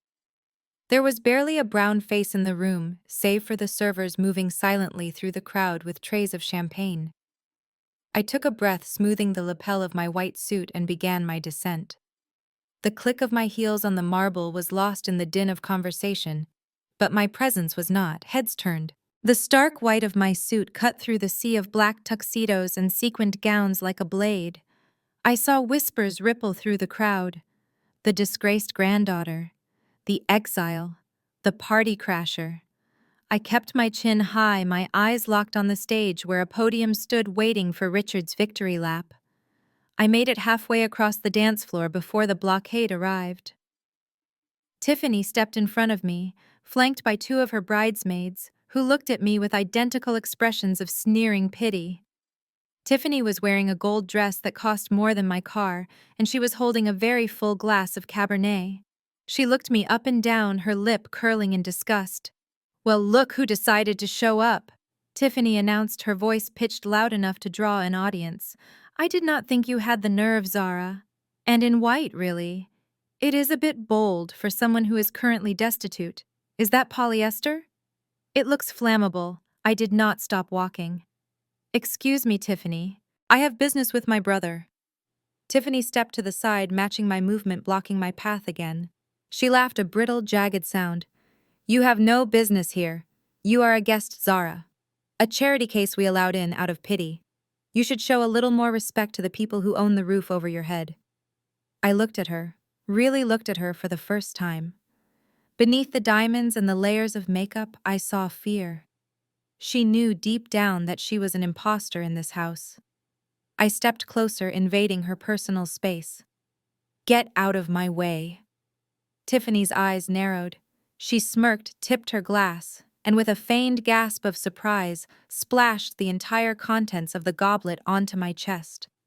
The dark red wine soaked into the pristine white fabric, instantly spreading like a gunshot wound over my heart. The crowd gasped. The music faltered. A heavy, suffocating silence fell over the immediate area. "Oops," Tiffany giggled, covering her mouth with a manicured hand. "I am so clumsy. Look at that. Now you are ruined. You should probably go leave through the back door. You cannot be seen like this. It is embarrassing." I looked down at the stain. It was cold and wet against my skin. A week ago, I would have run to the bathroom in tears. I would have let her win. But tonight, the stain did not look like a mistake. It looked like war paint. I slowly looked back up at Tiffany, my expression completely unchanged. I did not wipe it off. I did not flinch. "It is fine," I said, my voice calm, smooth, and terrifyingly level. "It is just wine. It washes out. But what is about to happen to you that is permanent?" Tiffany's smile faltered. "What are you talking about?" I leaned in, brushing past her shoulder, my voice a whisper that only she could hear. "Enjoy the party, Tiffany. Drink the champagne. Dance on the grave, because in 10 minutes you are going to be homeless." I walked past her, the red stain on my chest, a badge of honor, leaving her standing there with an empty glass and a sudden creeping dread she could not explain. The spotlight hit Richard so hard he looked like he was glowing. He gripped the sides of the lucite podium, his knuckles white, beaming out at the room full of vultures he had invited to pick the carcass of our family business clean. I stood in the shadows near the tech booth, the wine stain on my chest, cold and sticky, watching my brother sell his soul. He looked every inch the conqueror. His tuxedo was tailored to perfection. His teeth were bleached a blinding white, and his voice boomed with the confidence of a man who believed he was untouchable. For too long, the legacy has been anchored by sentimentality, Richard declared, his voice echoing off the high ceilings. We were drowning in nostalgia. We were holding on to traditions that do not pay the bills. But tonight, we cut the anchor. Tonight, we stop looking at the past and we start looking at the profit margins. A ripple of polite applause moved through the room. I shifted my gaze to the woman sitting just to his left, Vanessa. My mother looked like a wax figure. She was wearing a stunning emerald gown that matched her eyes, but her posture was rigid, unnatural. She stared fixedly at a point on the tablecloth, refusing to look up, refusing to look at the audience. Under the unforgiving glare of the stage lights, the heavy layer of foundation on her left cheekbone was visible. It was caked on thick, shimmering slightly, but it could not completely hide the swelling underneath. The shadow of a bruise, the shape of a ring dark and purple beneath the makeup. My heart hardened into a stone in my chest. He had not just beaten her spirit, he had beaten her face, and she was sitting there letting him use her presence to validate his theft. Richard gestured grandly to the table beside him where Mr. Sterling from the Omni Group sat, a gold fountain pen already in his hand. "Ladies and gentlemen, I am proud to announce that as of midnight tonight, the Legacy Hotel enters a new chapter. We are partnering with the Omni Group to bring a modern, efficient, and world-class experience to Chicago. No more soul food, no more dusty history, just excellence." Sterling stood up, buttoning his jacket. He looked bored. To him, this was just another acquisition, another building to gut.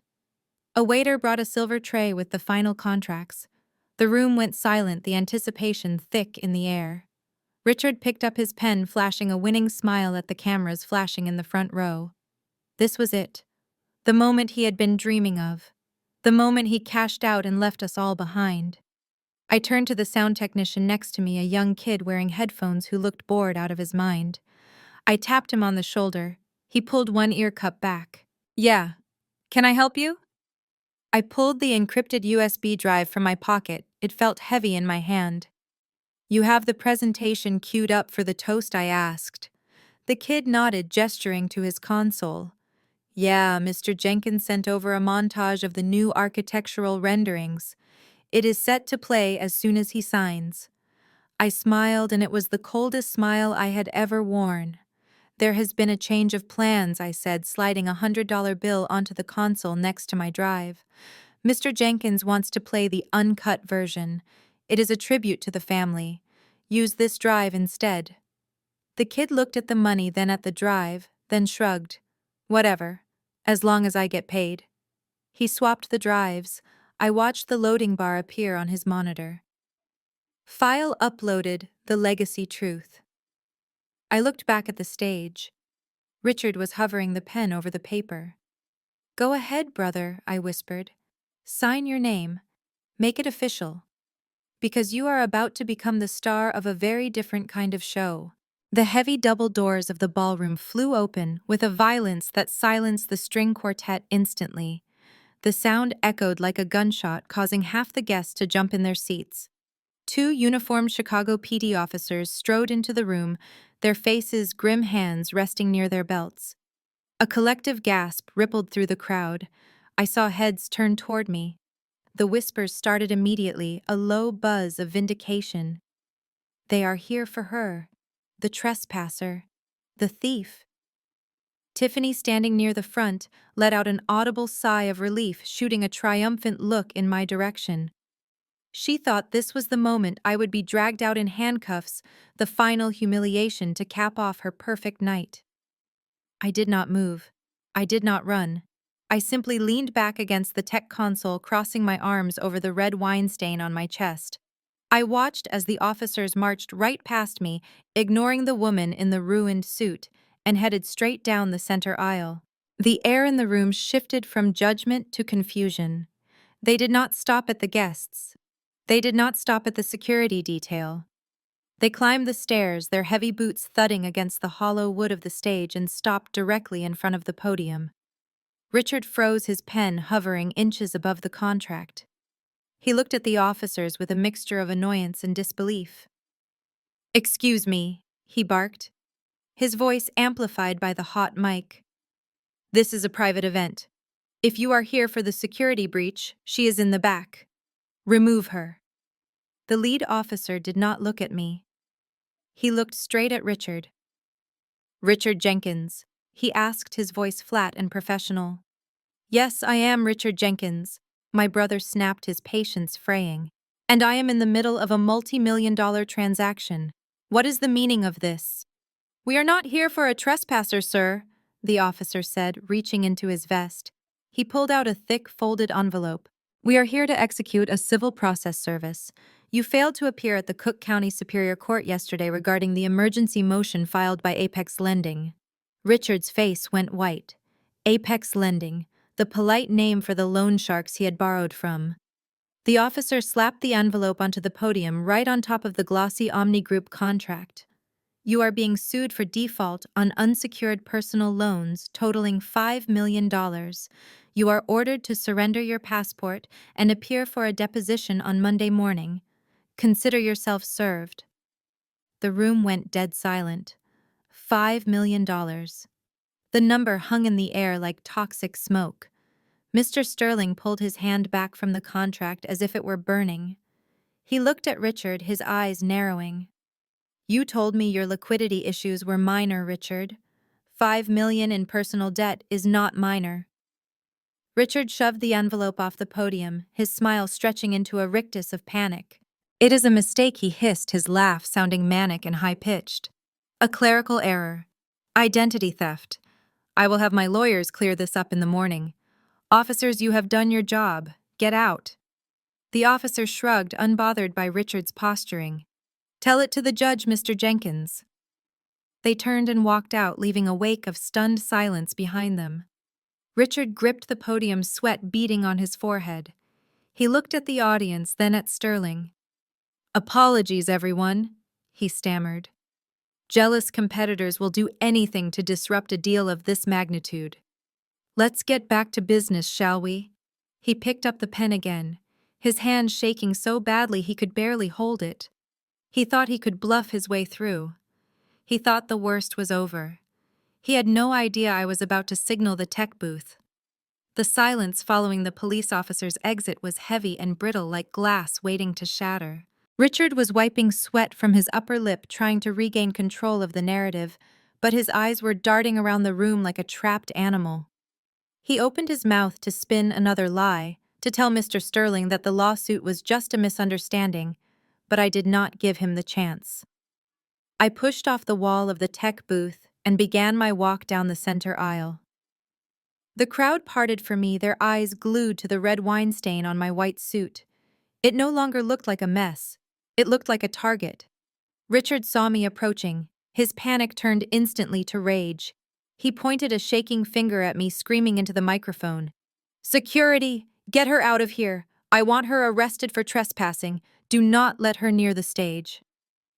From the shadows of the side exits, 3 burly men in ill-fitting blazers started to run toward me.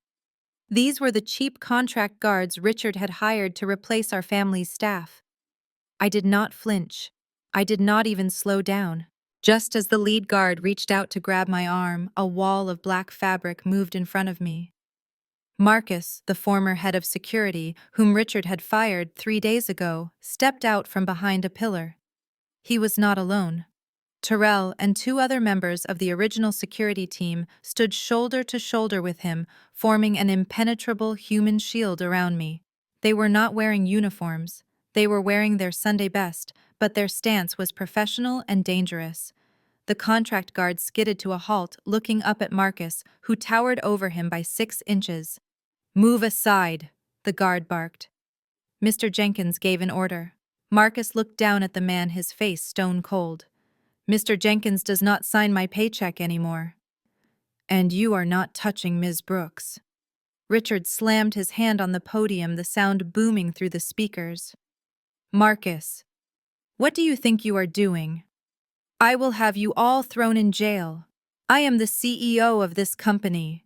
I walked past the standoff, climbing the stairs to the stage. I could hear Richard's breathing, ragged and shallow, as I approached him. He looked at his hired muscle, then at Marcus, realizing with dawning horror that he had lost the physical room. I reached out and took the microphone from his hand. He was too stunned to fight me. I turned to face the audience. The blinding lights made it hard to see faces, but I could feel their attention. It was a physical weight. I looked at Mr. Sterling, who was now standing up, looking very much like he wanted to leave. I looked at Tiffany, whose mouth was hanging open. And finally, I looked at my mother, who was staring at me with a terrifying mixture of hope and fear. "I am sorry for the interruption," I said, my voice steady and clear, echoing through the ballroom. "My brother seems to have forgotten a few key details about tonight's transaction. He told you he was selling a hotel, but he forgot to mention that he does not actually own it." Richard lunged for me. "Give me that mic, you witch!" Marcus was on the stage in 2 strides. He placed a heavy hand on Richard's chest and shoved him back into his chair. "Sit down, Richard," I commanded, not looking away from the audience. "The show is just beginning, and you have the best seat in the house." I looked up at the tech booth, where the young kid gave me a subtle thumbs up. I turned back to the microphone, my voice cutting through the tension like a razor. "You all came here tonight to celebrate the future of the legacy, but I think it is important that you understand exactly what kind of future my brother and his wife have designed for you." I nodded once. "Hit it." The massive LED screen behind me, which had been displaying a looping animation of the hotel logo, flickered and went black. A split second later, it exploded into life with shaky handheld footage. The audio was crystal clear, amplified by the concert-grade speakers booming into every corner of the ballroom. On the screen, a 20-foot-tall version of Tiffany stood over Mrs. Clara, her face twisted in a snarl. The room gasped as Tiffany's voice screeched out, "We need to make this place more friendly for white guests. If they walk in and see all this struggle and oppression on the walls, they will not want to order a cocktail." The video cut to another angle. Tiffany pointing at the African art. "We are not preserving it. We are erasing it. It smells like poverty." I watched the real Tiffany in the crowd. Her face had drained of all color. She dropped her empty wine glass, the sound shattering against the marble floor. She looked around wildly, seeing the shock and disgust on the faces of the socialites she had tried so hard to impress. "That is not real," she screamed, her voice cracking. "That is a deepfake. She used AI. Turn it off. Somebody turn it off." She started to push through the crowd toward the stage, her hands clawing at the air, but the video kept playing. Then the image cut to black, leaving only a waveform visualizer on the screen. The voice that filled the room next was unmistakable. It was Richard. The timestamp in the corner read 2 days ago. "I do not care about the historical status," Richard's recorded voice laughed. "Omni is going to bulldoze the place on Monday anyway. Just bury the demolition clause in the appendix. And make sure Vanessa signs the transfer. She is clueless. I will have the 25 million in the Cayman account before she even realizes I have left the country.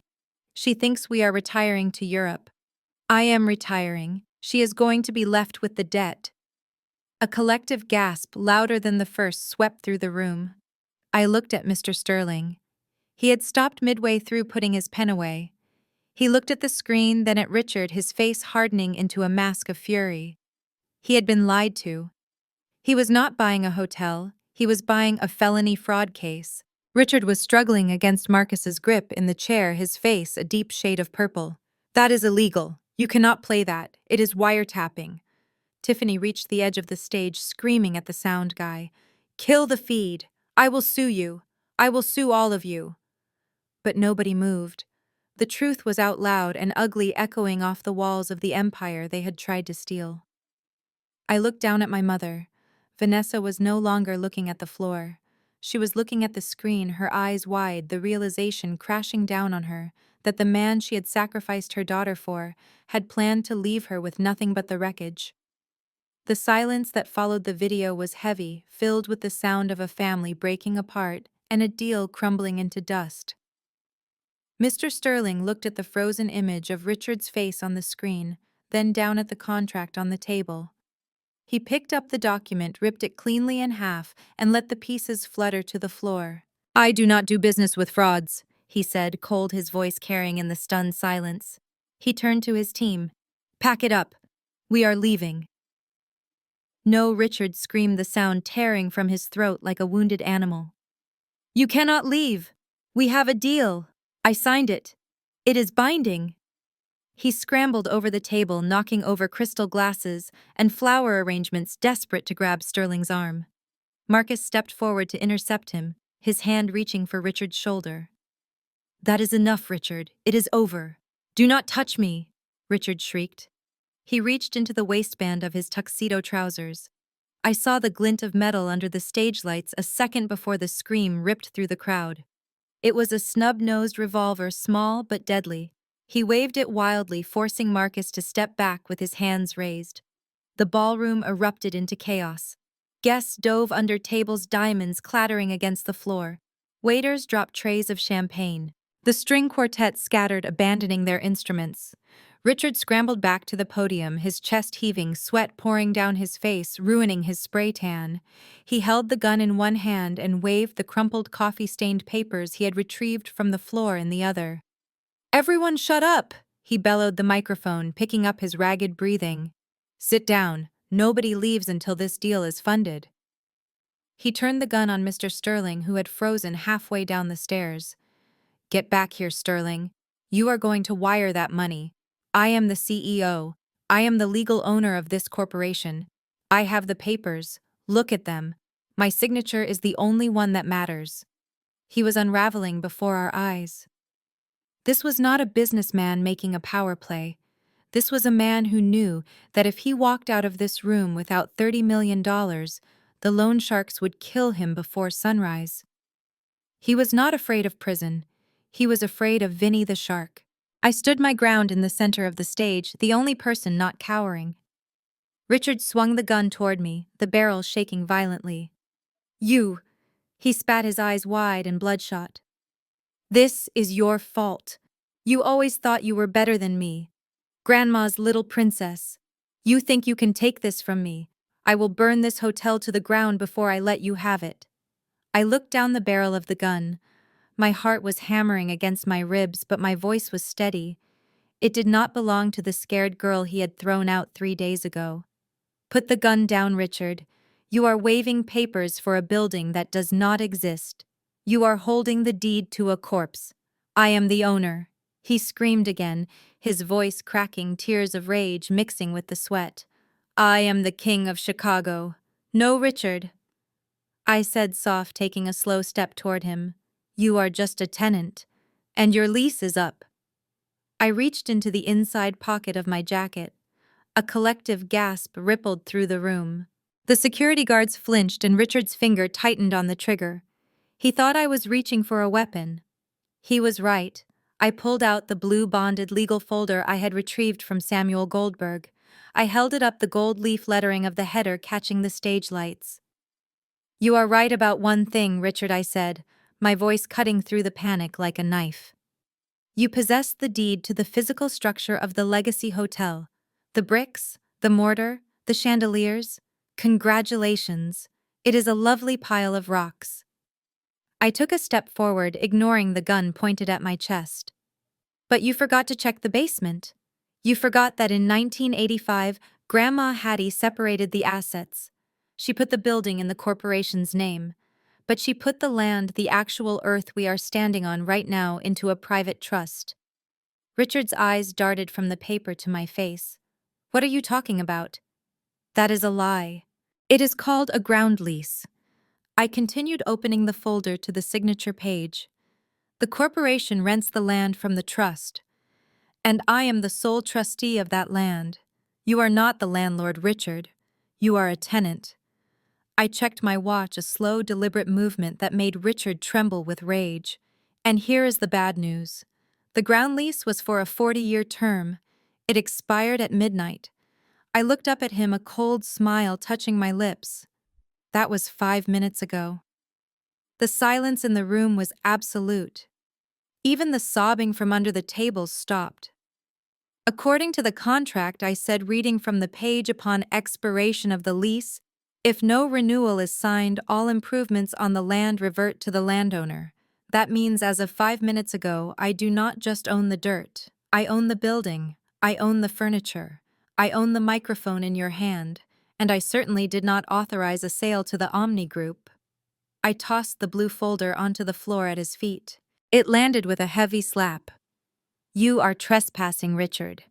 And since you are on my private property with a firearm, I believe the officers outside have probable cause to do whatever is necessary to remove you. Richard stared at the blue folder. The gun in his hand lowered inch by inch, the weight of his failure pulling it down. The reality of the situation crashed over him. He had tried to sell a house he didn't own on land he had lost, to pay a debt he couldn't cover. He looked at Mr. Sterling, who was now shaking his head in disgust. He looked at the police officers re-entering the room, guns drawn. The King of Chicago had just been checkmated by a piece of paper from 1985. The room was so quiet, I could hear the hum of the air conditioning unit high above us. Richard stared at the blue folder on the floor as if it were a venomous snake. The gun in his hand was pointing at the ground. Now his arm limp, his strength sapped by the crushing weight of the truth. The police officers stood at the edge of the stage, weapons drawn, waiting for my signal. They knew just as everyone else did that the hostage situation was over. Now it was just a business meeting. I took another step toward him, my heels clicking sharply on the hardwood. You are in a bind, Richard, I said, my voice conversational, almost sympathetic. Because under the terms of the expired lease, you are legally required to vacate the premises immediately. And not just you. Your property. That means you need to remove the building. I gestured around the opulent ballroom. All of it. The steel, the glass, the concrete. You have until morning to pick up this 40-story hotel and move it somewhere else. I paused, letting the absurdity of the demand sink in.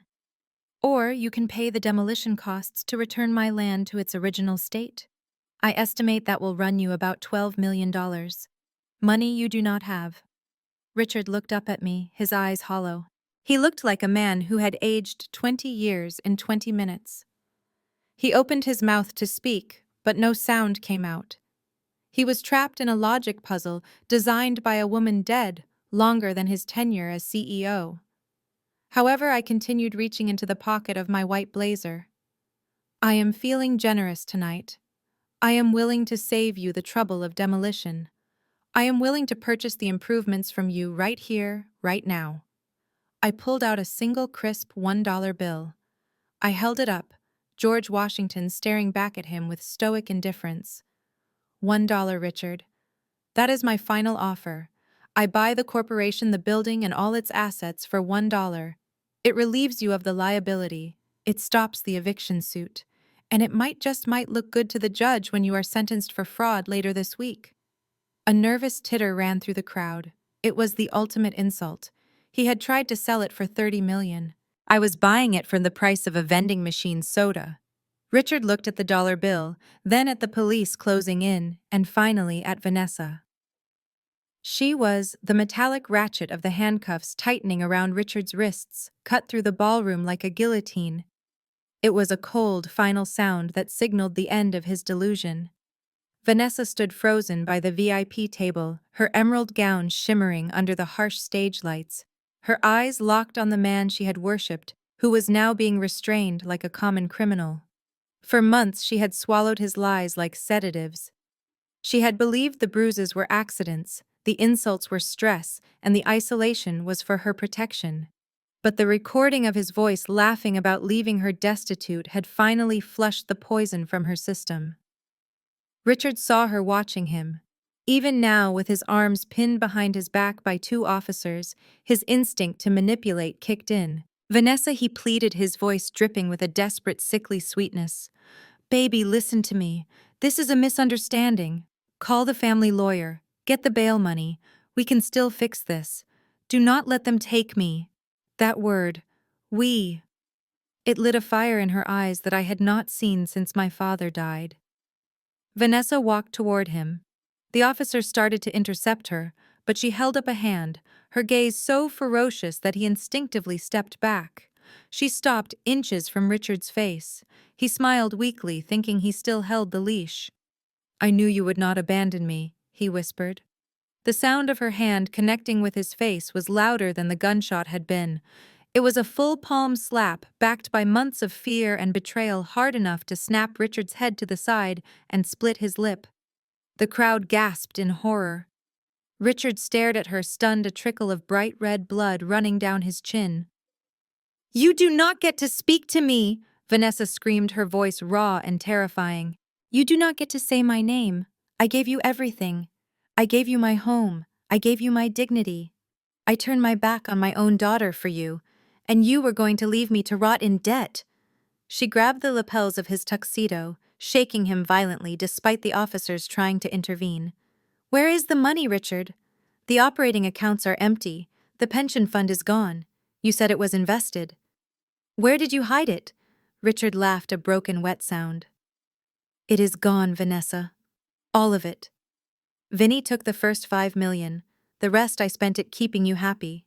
Those diamonds, the trips. You ate your own inheritance, darling. Vanessa released him as if he were burning coal. She stumbled back, horror washing over her face. She looked at her empty hands, then at me. She had lost her husband, her fortune, and her pride in a single night. As the police dragged Richard toward the exit, his manic laughter echoing through the hall, Vanessa collapsed onto the marble floor, sobbing not for the man she lost, but for the fool she had become. The ballroom was no longer a place of celebration. It was an arena of judgment, and the lions had just finished with Richard. Now they turned their hungry gaze toward Tiffany. The police sirens were fading into the distance, but a new sound had taken over the room, more terrifying than any siren. It was the synchronized pinging of 300 smartphones receiving a push notification at the exact same second. I watched from the stage as the digital wave hit the shore. The video of Tiffany abusing Mrs. Clara had not just played in the room. The tech kid, earning every cent of that $100 bill, had live-streamed the entire event to the hotel's official social media accounts. The hashtags were already trending. Legacy Racist and Tiffany Jenkins Over were climbing the charts faster than any fashion line she had ever launched. Tiffany stood near the shattered remains of the Champagne Tower, her chest heaving, her eyes darting frantically around the room. She was waiting for someone to step in. She was waiting for the PR team to spin this. She was waiting for the world to remember that she was beautiful and wealthy, and therefore untouchable. But the world had changed in the last 10 minutes. A woman in the front row, a prominent fashion editor who had featured Tiffany on her cover last month, held up her phone. The screen was bright in the dim light. "You are viral, Tiffany," she said, her voice dripping with professional detachment. And not in the good way.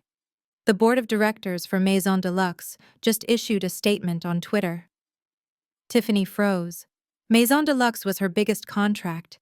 It was her identity. What she stammered, her hands trembling as she reached for her own clutch. "That is impossible. It is Sunday night. Nobody works on Sunday." The editor read from her screen, her tone icy. Due to the abhorrent behavior displayed in recent footage, which violates our core values of inclusivity and respect, we are terminating our partnership with Mrs. Jenkins, effective immediately. All future campaigns are suspended. We do not tolerate hate. The color drained from Tiffany's face so completely that her contour makeup stood out like streaks of dirt. Her phone began to ring. Then it buzzed with a text. Then an email. It was a cacophony of rejection. Her agency, her charity patronages, her influencer sponsorships. One by one, the pillars of her carefully curated life were collapsing in real time, demolished by the wrecking ball of her own arrogance. She looked up, her eyes wide and wet, seeking out the one person who was contractually obligated to stand by her side. Dante.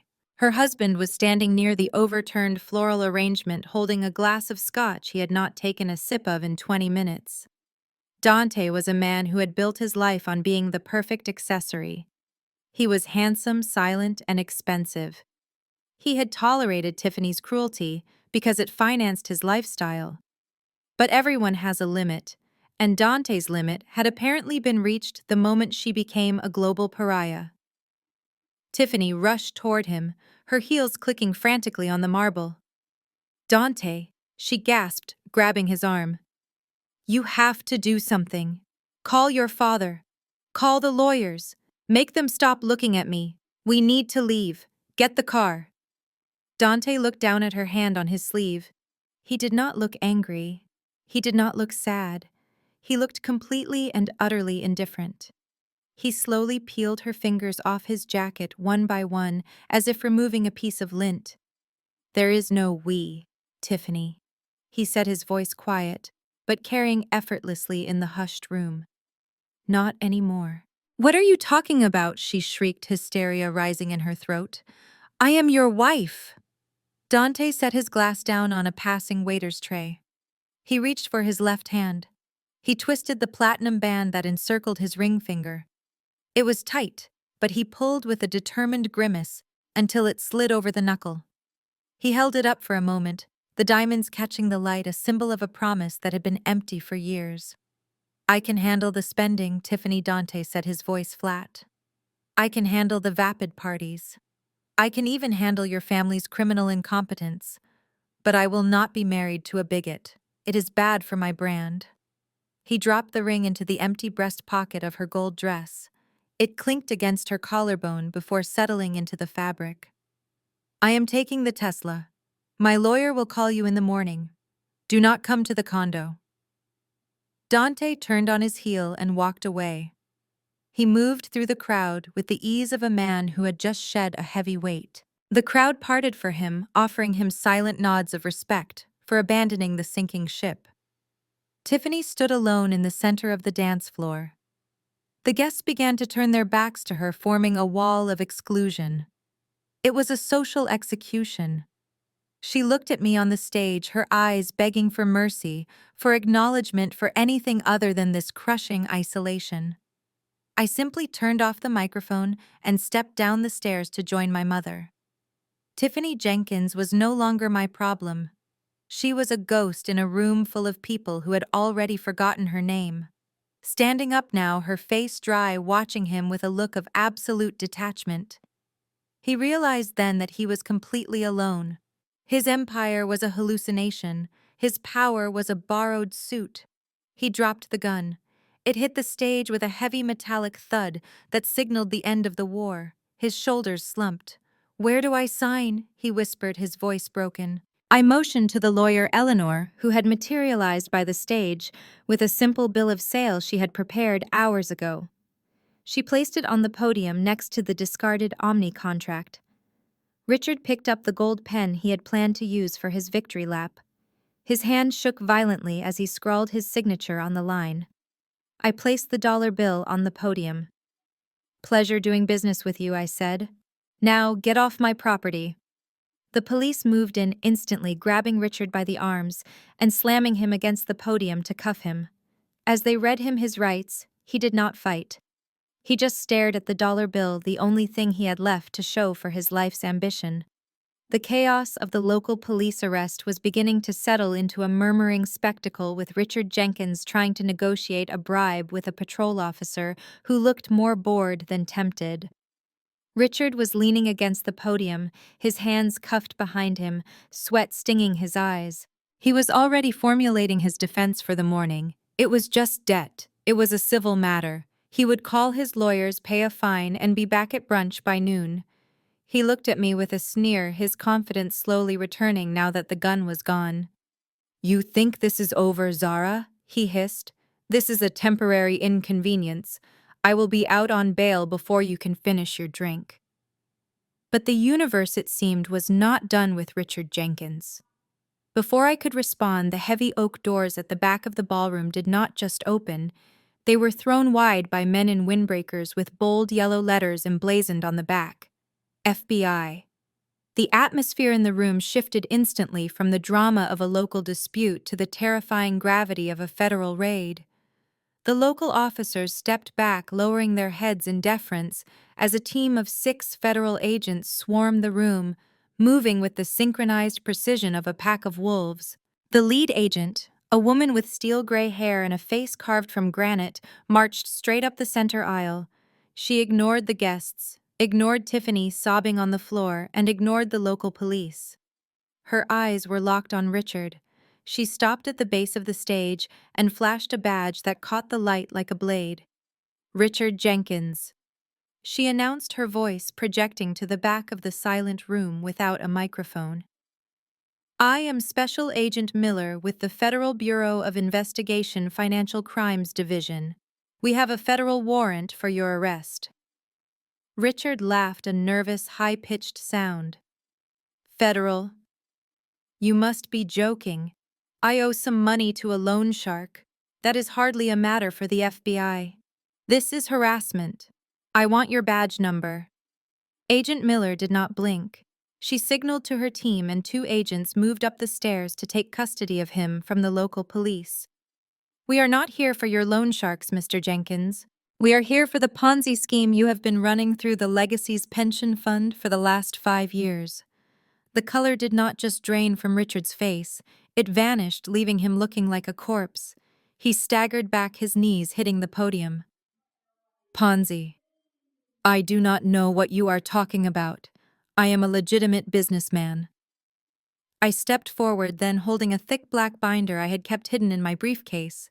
It was the final nail in his coffin. I walked over to Agent Miller and handed her the file. "It is all in here, Agent Miller," I said, my voice calm and deadly. "The shell companies in Panama, the wire transfers to the offshore accounts, and the ledger proving he was using new investor money from the Omni Group negotiations to pay dividends to the phantom shareholders of his fake tech startup." Richard stared at the binder, his eyes bulging. "You hacked me," he screamed, straining against the agent's grip. "That is illegal evidence. She is the criminal here. She stole my files." I looked at him with pity. "I did not hack you, Richard. You used the hotel's server for your personal email. And as the new owner of the hotel, I have full legal access to every byte of data on that server. You left the digital door wide open." Agent Miller opened the binder, scanning the first page. She looked up at Richard, her expression one of pure disgust. "Wire fraud, money laundering, embezzlement, securities fraud, and racketeering. You are looking at 20 years minimum, Mr. Jenkins, and that is if you cooperate." The reality of the situation crashed down on Richard with the force of a tidal wave. This was not a fine. This was not a lawsuit. This was the end of his life. He began to hyperventilate, his legs giving out beneath him. The agents had to physically hold him up to keep him from collapsing onto the stage. "No, no, no," he gibbered, tears streaming down his face, mixing with the blood from his split lip. "Vanessa. Vanessa, tell them.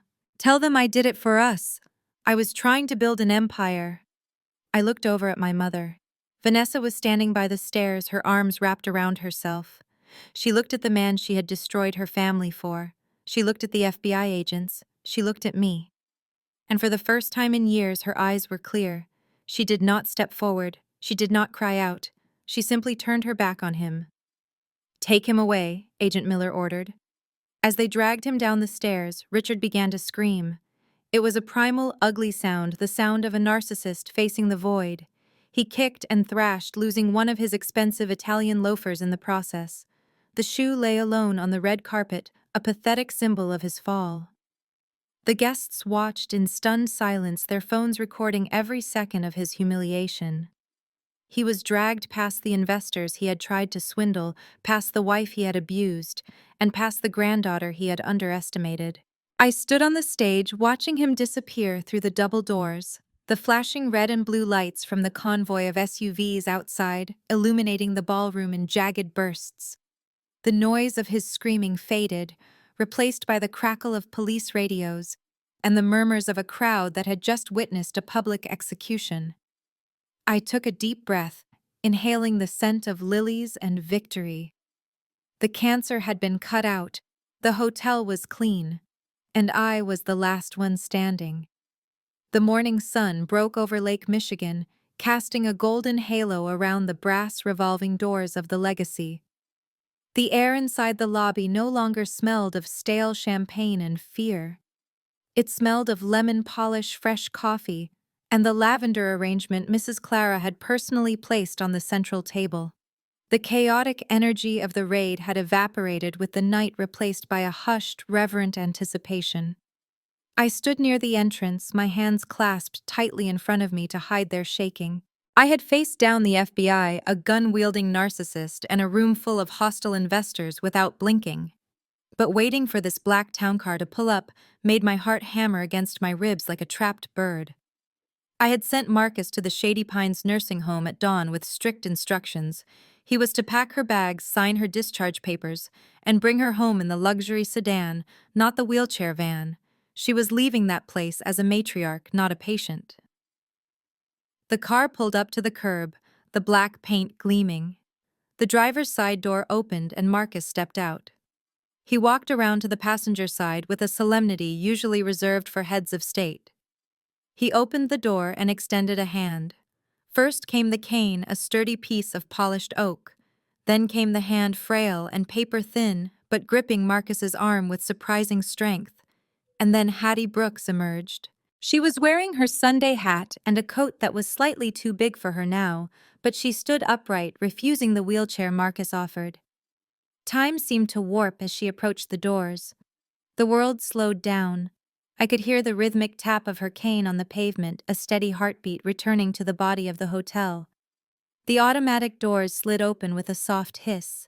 Inside, 2 lines of staff had formed a guard of honor. It was the Alliance.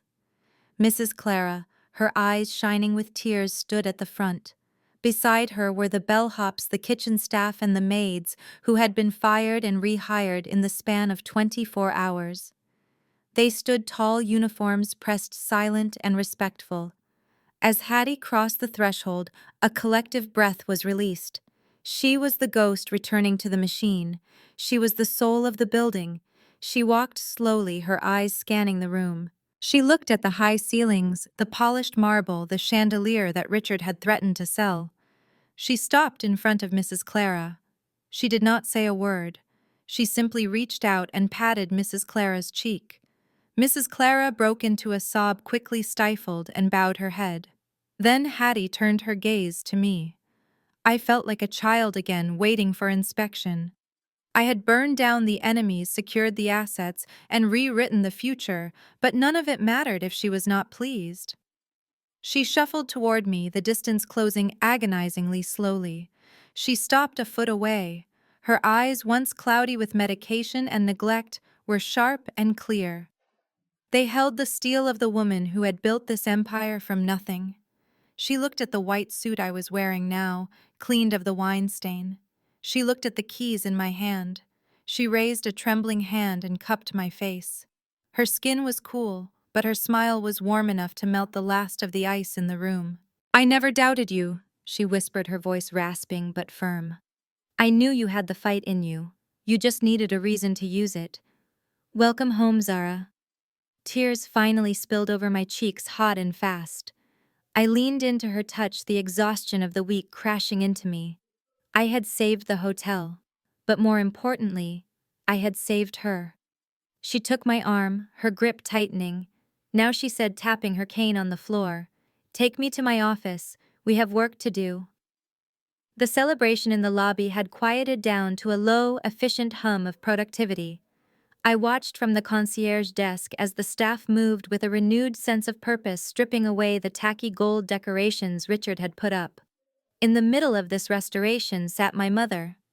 Vanessa was perched on the edge of a velvet armchair near the fireplace, her hands folded in her lap. She was still wearing the emerald gown from the night before, though it was now wrinkled and stained with the tears she had shed during the raid. She looked like a displaced queen waiting for her carriage. When she saw me approach, she stood up quickly, smoothing her skirt with nervous, trembling hands. "Zara," she said, her voice fragile and hopeful. "I packed a few things from the penthouse, just the essentials. I am ready to go back upstairs. I think I need a long bath and maybe we can order room service. We have so much to talk about. We need to figure out how to redecorate the master suite now that he is gone." She reached out to touch my arm, offering a tentative, wavering smile. It was the smile of a child who had broken a vase and was waiting to see if they were still loved. She expected the yelling to be over. She expected the slate to be wiped clean, because that was how it had always worked. She made a mess, and the family cleaned it up. I took a step back, putting a precise foot of distance between us. It was a small gap, but it felt like a canyon. "There is no we, Mom. Not in this hotel, not anymore." Vanessa's smile faltered, the corners of her mouth twitching. "What do you mean I am your mother?" "I made a mistake, Zara. I know that now. He manipulated me. I was a victim too. You saw what he did to me. You saw the bruises." I looked at her, really looked at her. I saw the bruises, yes, but I also saw the signature on the sale documents. I saw the woman who had watched me get thrown out onto the street 3 days ago and said nothing because she didn't want to lose her credit cards. "I know you were a victim," I said, my voice steady and devoid of anger. "But you were also an accomplice. You signed away Grandma's legacy because you were afraid of being alone. You chose comfort over loyalty. And I cannot risk you doing that again. The hotel is a business, not a safety net for your bad decisions." I reached into my pocket. I did not pull out a key card to the penthouse. Instead, I pulled out a single brass key attached to a plain plastic tag. I held it out to her. "This is for an apartment on 5th Street, I said. "It is a one-bedroom. It is clean, it is safe, and the rent is paid for 3 months. After that, it is up to you." Vanessa stared at the key as if it were a poisonous insect. "An apartment," she whispered, her voice cracking. "But I cannot live alone. I have never lived alone. Who will cook? Who will handle the bills, Zara, please? I am your mother. You cannot kick me out." I took her hand and pressed the key into her palm, closing her fingers around it. "That is exactly why I have to do this. You have gone from your father's house to your husband's house to Richard's house. You have never stood on your own 2 feet. You need to learn who Vanessa is when there is no man to hide behind and no daughter to fix her mistakes." I stepped closer, my voice dropping to a whisper. "I love you, Mom. I really do. That is why I am not letting you stay. You are banned from the accounts. You are banned from the board meetings. And you are not allowed to sleep in this hotel. You need to get a job. You need to figure out how to boil water. You need to grow up." I signaled to the bellman, who was waiting discreetly with her 2 suitcases. "He will drive you to the apartment." Vanessa looked at me, tears streaming down her face, searching for a crack in my armor. She found none. I was not the daughter she could guilt-trip anymore. I was the CEO. She gripped the key tightly, her knuckles turning white, and nodded slowly. It was the nod of a woman who finally realized the party was over. She turned and followed the bellman out the revolving doors, stepping out of the luxury and into the cold, hard reality of the real world. I watched her go, my heart aching, but my conscience clear. It was the hardest thing I had ever done, but it was the only way to save her. The scaffolding was finally down. For 6 months, the facade of the building had been hidden behind mesh and construction barriers, undergoing a metamorphosis that had the entire city speculating. Today, the barriers were gone. I stood on the sidewalk across the street, watching the morning light hit the new signage. The heavy Gothic lettering of the old era was gone. In its place was a sleek, modern script in brushed gold that read simply, "The Zara Legacy." It was bold, it was unapologetic, and it was fully booked for the next 4 months. I crossed the street and pushed through the revolving doors. The sensory shift was immediate. The sterile funeral home smell of lilies that Richard had insisted on was gone. The air was now rich with the scent of smoked paprika, roasting coffee, and fresh magnolias. The lobby was no longer a museum, it was a living room. The beige walls had been repainted in deep warm terracottas and midnight blues, providing the perfect gallery space for the massive canvases of local black artists that now adorned every surface. Mrs. Clara was at the front desk, but she was no longer wearing a maid's uniform. She was in a sharp navy blazer, managing the concierge team with the efficiency of a general. She looked up and beamed. "Good morning, Ms. Brooks. The mayor's office called. They want to know if we can squeeze in a table for 6 at the restaurant tonight. They know we are at capacity, but he is begging." I smiled, taking the tablet she offered. "Tell the mayor he can have the chef's table if he does not mind sitting near the kitchen action. It adds to the experience." I walked past the lounge where a live jazz trio was playing a low, soulful rendition of a Coltrane standard. The guests were not the stuffy, silent types Richard had courted. They were diverse, vibrant, and young professionals, sipping craft cocktails. I made my way into the restaurant, now renamed Roots.